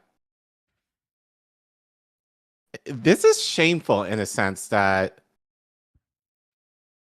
and I think this is just kind of the sign of the times, but it's the idea of the president is just so bad Mm-hmm. that he has to rely on social media influencers to make the case for him Yeah. because he's that shit. Well, speaking of, this was on Tim Dillon, another friend of people like YMH, and been on a few times. His episodes are good. And friends with Joe Rogan in Austin, right? But he had everyone's favorite influencers. You can make it all about Trump if you'd like, but there's a lot of people that feel that when you guys you're very, it very much seems that when you're talking, it feels a little North Korea-ish. You feel like these kids. You're just talking about one side, right? And you're saying, and I don't know, I've never seen a video of you guys criticizing Democrats. I've never seen a video of you guys being introspective at all. In the sense that it just seems like you're cheerleaders for one side instead of going, hey, I'm a young guy, I want to be involved, and I'm passionate about this, but maybe our side isn't perfect in this way and that way. Yeah, I mean, to be honest, it's actually really hard in this space, right? Like we have 45 seconds to record a video, keep people's attention. And a lot of the people on our side, if they start hearing, I've actually done it before. I've criticized Democrats, specifically Hakeem Jeffries, and it all just went south. Like I started losing followers. Like it's bad, right? And I really want to be that person that like reaches the other side because Democrats, I mean, they're horrible at their jobs, right? They do- Wait. Let me back it up a little. Losing followers, like it's bad, right? And I really want to be that person that like reaches the other side because Democrats, I mean, they're horrible at their jobs, right? They do a lot of shitty things. Although I'll vote for them all the time. But it's also hard in the space to criticize That's a them. good. Can we clip that quote? They're horrible at their jobs. Please don't clip that. Please don't clip that. Please don't clip that. Please don't. No, please clip that. No, please clip that. No, please clip that. We have it. We Please have the clip. clip that. Somebody clipped it. No, but like, Mm-hmm. but I just said that last segment. Like, Yeah. Mhm. Democrats are shit, but I'm going to vote for them anyway because Right. the other side is just, according to me, way worse. Yeah, the Democrats are doing shit, but I'm going to vote for them anyway. Like, Yeah. and this kid is just like, shit. What are you saying? You know, like face palm. Like, but no, but this is the same shit. Well, it's all the same shit, but like this is what we see in independent media. It's the idea of like, look, like If it doesn't get views, people stop doing it. If I say shit Mm-hmm. against the other side or something that's not favorable, I am going to lose subs. You know, that's what happened to David Pakman like a month ago. That he blocked me for, by the way, for saying shit. Now you can make the argument when he said, you know, like, I mean, that shooting at that church in Tennessee, he made like a comment around Christians that I felt was just kind of like really stupid. I knew what he was saying. He just phrased it wrong. And, you know, but it's the all guy just went south. Like I started losing followers. Like it's bad, right? And I really want to be that person that like reaches the other side because Democrats, I mean, they're horrible at their jobs, right? They do a lot of shitty things. Although I'll vote for them all the time.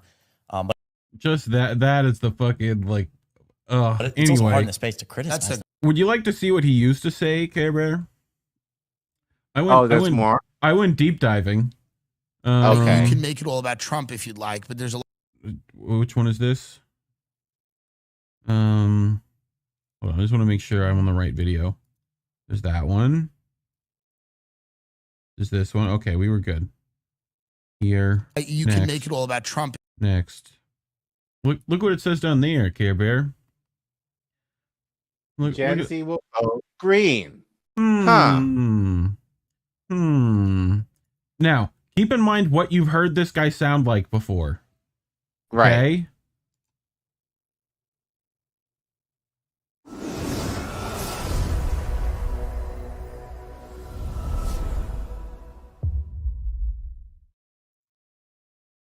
He definitely did this on his Mac. I'm 17 years old, and this year I'll be voting in my first presidential election. Now, that is like a different person. You Well, know? as Jesse said, he's not on the drugs. Crab, stop telling me what to do and be patient. You might find I do Before it. then, I must be You asking know? myself some crucial questions. Am I a climate coward? Do I want to be part of a nation that is viewed globally as the country that pulled out of the Paris Climate Accord? But most importantly, which candidate gives me the policies to ensure my future? Aren't these the questions we should all be asking ourselves? I interned with Daniel Taggart Epstein, a former councilwoman in Rye and head of the Rye Human Rights Commission. I'm also part of Senator Shelley Mayer's Youth Council. I'm an example of my generation's attempt to get involved and go greener. My interest in politics started back in 2014. I was in a taxi on the way home from Dublin International Airport when I noticed my dad was reading a newspaper. I proceeded to ask him, "Dad, what are you reading?" And he said, "Candidates entering the 2016 election." After extensive conversation and further personal research, I realized that I loved what I was learning. Today, as I look forward to voting, I formed my opinions about America and the world. I grew up looking up to President Obama, a leader who was deeply concerned about climate change. He and his administration didn't waste time trying to mitigate its impacts.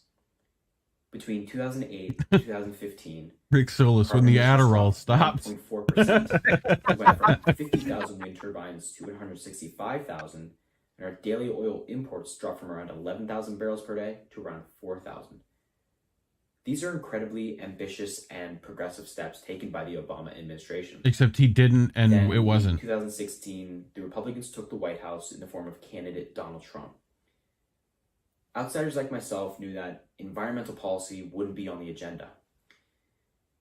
After watching regulation after regulation be reversed, my only hope was that the environmental agencies that look after us wouldn't be altered in any way. This hope was soon crushed when Trump made Edward Scott Pruitt head of the EPA. A man who refused to link carbon dioxide emissions to climate change. A man who advocated for the decrease of the EPA's annual budget. Yeah, no, do Biden. Helped the Trump administration pull out of the Paris Climate Accord. And while there, his actions led to 13 federal investigations, which eventually led to his resignation. After the agency and Pruitt parted ways, Trump made Andrew Wheeler, a former coal lobbyist, head of the EPA. And if you think this is the only environmental agency affected by Trump, you'd be wrong. Dude, like, he's put me to sleep. I'm glad he got, like... 14th of January 2020. It said that across 20 environmental agencies, at least 15 key officials have ties to the fossil fuel industry. When my generation leads, we will have climate scientists and experts at the helm of the EPA, not fossil fuel lobbyists or campaign donors. Also, in the United States today, regardless of the facts we know about climate change, we still subsidize the fossil fuel industry around $20 billion per year, with 80% going to natural gas and oil and 20% to going to coal. Take Robert Murray, for example, founder of Murray Energy. This is a man who has benefited from subsidies to the tune of $41.5 million. To understand the relationship he has with the Trump administration, he donated $300,000 to Trump's inauguration and a further $100,000 to government accountability and oversight. This is an example of the extremely wealthy trying to protect their interests in industries. Another example is Exxon. In the 1970s, Exxon had their senior scientist at the time, James Black, conduct studies to prove what we know today. He came back and said that if the Earth's temperature were to rise 2 to 3 degrees, serious damage would occur, and that Exxon was contributing to it. They knew this and did absolutely nothing about it. Then they spent millions of dollars lobbying politicians and spreading lies. We must adhere to the consensus of the new generation. Now, I'd like to directly speak to the president. Mr. President, climate change is not a hoax created by the Chinese. Mr. President, wind turbines do not cause cancer. Mr. President and other climate-denying politicians, I'm angry, I'm informed, and I will vote. Thank you so much. So, thoughts? I mean, there's a bunch of terrible crap in there still. I mean, but still, I think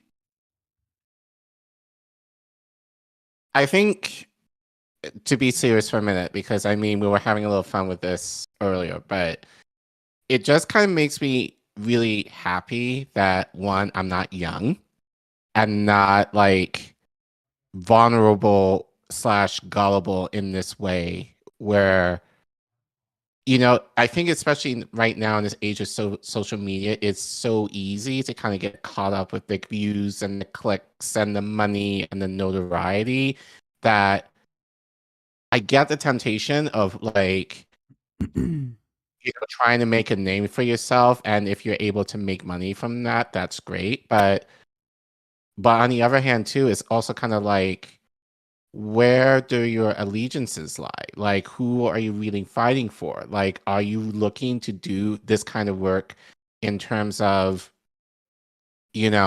like, to really try to promote change, or are you looking out for yourself? And it just makes me very glad that I started in education first. Yeah. And then, because you guys know, like, that's my job. Like, you can argue I do this for a hobby. We don't make money off of this. If anything, we're losing money. off of this. So like we only have just shy of 1,300 followers on our channel right now. We are not chasing the algorithm. We're still trying to figure out how that works in context for us. Which not to say like that, and I get it. Like it's the idea of like you want your message heard, but what do you want people to know about you? Well, like the idea that he went from that to this in a span of what, 2 or 3 years? Yeah. Like it just kind of shows, and I think it just makes me really mad because we know people in the space who are like that. Who, and I'm sure people will know. Well, Tim Dillon mentions some of those. Okay. So but what's the pitch for Joe Biden? Oh man, I mean, do you want me to go down the list? Go down the list. All right, I won't go into detail on each one, but I think generally his presidency has been incredibly successful in terms like one of the most productive presidents in modern American history, undoubtedly. The American Rescue Plan, the bipartisan infrastructure deal, the Bipartisan Safer Communities Act, the PACT Act, the CHIPS Act, the Inflation Reduction Act, rejoining the Paris Climate Accord, rejoining the WHO, historic judicial nominees, first black woman on the Supreme Court, the child tax credit. But I mean, your face. $35 for Medicare. First black woman on the Supreme Court. What? Like, I mean, that's good. I mean, but she's also like aside from that, but just putting an extremely qualified nominee on the Supreme Court. I mean, okay, but say that. Say. I think it's a combination of things. Say like a first black woman who's an amazingly qualified, And we've spoken, and I've spoken. Otherwise, we're just checking boxes. It doesn't seem to make sense. Well, I've spoken to her qualifications, but the point is that she is obviously far more qualified than any of the nominees that Trump put on. So it's like, do you want qualified people, like political ideology aside, do you want qualified people or do you just want people who are going to rule? Brett Kavanaugh's qualified. Amy Coney Barrett's qualified. You may disagree with them. Amy Coney Barrett is nowhere near as qualified like Ketanji Brown Jackson. Well, listen. Well, define qualifications in that sense. Just time served. Like Amy Coney Barrett only had a very short amount of time actually serving as a judge, whereas Ketanji Brown Jackson had far more experience, worked more in the field prior to being a judge, and her opinions were more consistent. Like Amy Coney Barrett had a lot of like inconsistencies. Well, now we're politicizing it. So we're just going to go with but whatever. So there's that. Just figured you should see that. And then we have this one, and look, it's BigMadCrab under here. Based Tim Dillon talking some sense to these young DNC ops on Ukraine. So they talked about Ukraine a bit. Putin's ousted. He knows that. Or that they leave and say, sorry, our bad. Or the second option, they use nuclear weapons, or they continue to fight in Ukraine. We've done nothing to bring about any resolution here where Russia can save face and we can have some type of solution. It seems like it's a very foolhardy foreign policy to isolate Russia in the way that we have and basically give them two options: absolute total defeat, or God forbid them using a nuclear weapon, or the continuation of this war and the death of more Ukrainians. Well, to be clear, the United States and Ukraine have reached out to Russia to have peace talks. Yeah, like they've tried extensively, and on your China it's actually been reported that we've discouraged peace No, talks. I think that's that's actually been incredibly reported. That's right. It's incredibly reported. Because that source, right? I think Boris Johnson went to Ukraine and talked to Zelensky or something. Well, first of all, we're the United States. NATO, we are giving them all the money. We're giving them all the weapons. How hard are we pushing peace talks if we're literally flooding the country with weapons? We're not requiring them. We should literally say, you need to have peace talks, or we're not going to fund this war with no end in sight. I think the idea was that we're not going to start talking peace until Russia agrees to, stop just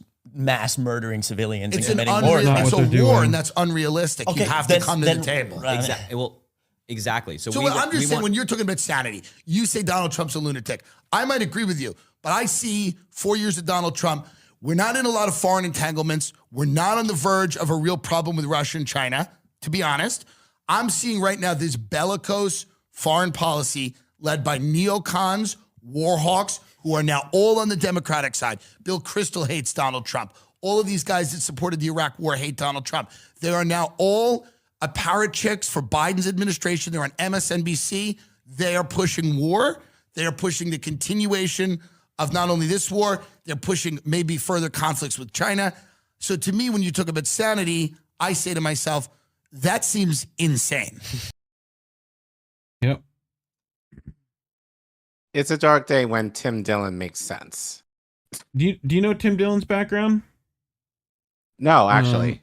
He was a comedian, but people should also look this up. He was doing. Of course he is. But before he was a comedian, he was he did predatory loans. So he was part of that whole predatory loan. He talks about it and like how that process worked and stuff. It's actually a really good way to understand how that like the housing crisis and the like that whole recession was caused by that. Right. You know, because they were getting any sucker to sign up for a loan. So he also has a great one called It's All Fake Business. Business is fake business till it's not fake. Otherwise, it's fake business. He literally calls up businesses and does fake business and then never calls them back. You know, but we have a little bit more and then we can start wrapping. Okay. When you're so young and you're yelling and you have people that have had so much more life experience than you, you can imagine how it looks to people that are older and, you know, they see you guys and they go, these kids, I mean, even though you're not kids, you're adults, you're young men, but they go, they don't fucking have any idea what they're talking about. Maybe Harry, you obviously you're from, you know, from Langley, Virginia, you have a little bit more, but then Chris, they found you in like a Waffle House. So people, I had no idea George Soros ate in Waffle Houses. But the point is like, so what do you guys do? I go on Twitter sometimes and you and the little MAGA freaks, you guys all yell at each other and stuff for 4 hours a night. Shouldn't you be doing drugs and getting laid? Isn't that more fun than screaming about Kamala Harris? Isn't this a weird way to spend your young adulthood? It is, yeah. The human truths are so much deeper than just politics. Whenever I see somebody, like it's all the same type of freaks, and it's just young guys in suits with these vacant looks in their eyes, and they got a photo with Trump or a photo with Biden, and you're all just, and I guess it's necessary because that's the next generation of fucking people that are gonna come and ruin the country. But you know, give me what's the pitch for Joe Biden? That's it. All she wrote. When you're, I mean, but at the end of the day, they have a platform on his platform, and people like us are doing what we're doing. Right. That's the irony of this, is that they're saying shit, and this is the kind of stuff that gets me really mad, especially being in the space. Like, they're saying shit, but they're going on shows like that have a large platform that they're able to, they look like idiots there somewhat, but they still are getting the notoriety nonetheless. Meanwhile, I think you and I try to do a little bit something of more quality, a little bit more, you know, we want to be, you know, we made care about. Eat their veggies tonight before we got to this, you know, like influencer stuff. Yeah, we try to not talk about all these stories that everyone else is talking about. We try to get a little more diverse, you know, handle of things that are happening around the world and in your communities. But, you know, it just aggravates me in certain ways because, unfortunately, and I say this a lot to you, you know, off camera all the time, those are the things, unfortunately, that I'm not getting the views and the clicks and all that kind of bullshit. It's all about the drama. It's all about like covering like the trending story. And especially right now, it's election season. It's basically like Trump did this or Biden did this or AOC did this and yada, yada, yada. Meanwhile, nothing is happening. People's lives are still not being changed. People's lives are not being radically transformed so that they can actually say, hey, my life is getting better. I'm able to provide for my family. I'm able to provide for my kids. I'm able to do a lot more for myself because I have these actual tangible things that I'm able to improve my life. Those are the things, unfortunately, that don't get views. That's the sad thing of it. Yep. And it's like, and we see that in the space all the time. That being said, it makes me fortunate that like I do this as a hobby versus having this as a career. Yeah. Because if you're just doing this and you're not necessarily having a backup plan as far as if this doesn't work out, then what you're going to do, you are going to be driven by the algorithm. You are going to get driven by the clicks. You are going to be driven, with what people tell you, that they can give you a lot of money and can give you the rich, the fortune, and the fame, and like the views and the clicks and like and all of that. But you're essentially selling your soul to the devil in order to do that. We've seen that in this space. Well, I think with people. That's what I wanted to showcase with this story, is that pay attention. There's going to be a lot of influencers and advertisement and things like that, even in things that you may not think of as advertising, right? Even in that video with YMH, the thing they talked about right after, they threw in Putin stuff, and they threw in war with China and Russia, and it's like, right. So just to kind of, but like the first video that you played, like, I forgot this guy's name, but like, yeah, it was long. Yeah, it was like Trump bad, but there was some. But he was focusing on issues, right? Not whatever it is now. Not rapid fire checklist that Biden has done that you got in your email. And like, yeah, so it's just more like the drama and the like, like type of thing, It just makes me mad that people have to really sell themselves in a way that is a more like, and we make this argument like, yeah, the reality is, especially for us being on camera, we have to be somewhat more exaggerated, but at the same time, I think for me personally, like what you see kind of on camera is not that much different of what you see when I'm off. Like, yeah, I have to kind of put it on in terms of like being on, to at least make myself, I guess, somewhat entertaining or somewhat likable. But at the end of the day, I'm not trying to really go over the top or try to create a personality that's not me just in the name of getting views and clicks or whatever. Yeah. But it just makes me glad that I think that's my advantage in the way that's my privilege of I don't have to do this. I could stop this tomorrow. I know, to your disappointment, Reef, if I stop this tomorrow. Yeah. But like, if I do, I have other things that are just as, if not more important to me, that I'm actually actively doing on the ground. Yeah. That I've been doing now for 20 years, and I can do that. These kids are just now trying to figure this out.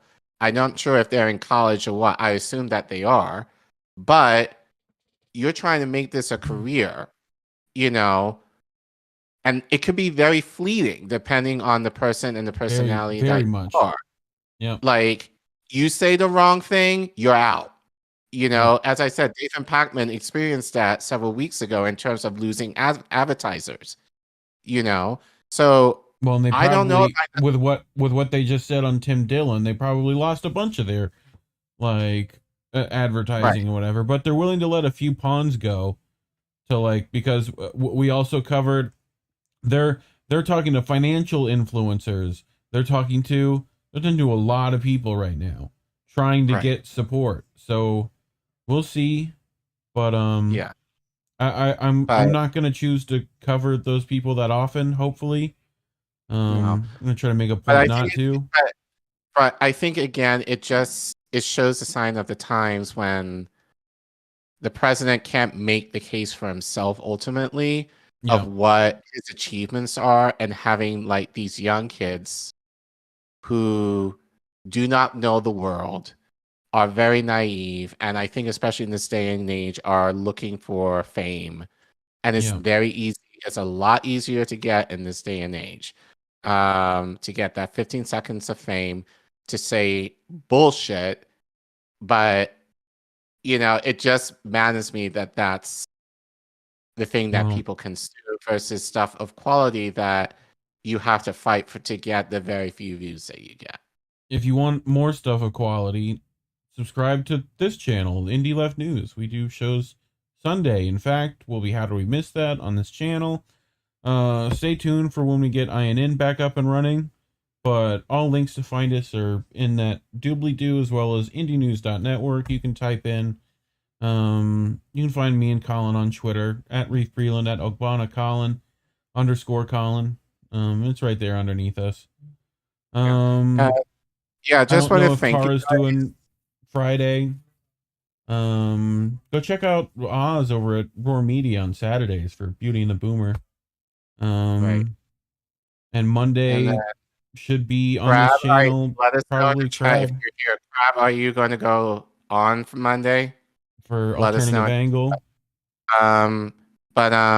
Yeah, but just very quickly, just thank you guys. Obviously we have another week of our strike before we're able to. Crab is saying he will try to stream on Monday. So that would be 9:30 with Chris. Go follow at Get Any News on Twitter for updates. And yeah, as we said, go follow Crab on Twitter and like his clip, and please share the shit out of that, because that really should go viral, honestly. Yeah, it was good. Very well done. And hopefully, Crab, you got some more. Oh yeah, I'm sure there's more opportunities for you with them. That you can parody here. So I'm sure you'll be able to do that. But regardless, guys, thank you so much for your support for us, especially while we've been on lockdown. We actually got a lot of views and subscribers. Thanks to you guys, and also shout out to Kit. Hardlands, shout out to Misty, shout out to all the people who gave us some love on that. Appreciate you guys. And gave us some subs as a result of that. So even during this, especially more so. So so really appreciate you guys for even watching our stuff even now. But like I said, we should be up and running again by the end of next week. So obviously we got to be very careful of what we show. But as we said, we still are committed to giving you guys quality content and talk about stories that you won't hear necessarily other people share talking about. So that's our commitment to you guys. And we really appreciate you giving us that support. Small but mighty and committed to us. So thanks, fam. Appreciate you. As always, labels are bad. Stay independent. Good night, fam.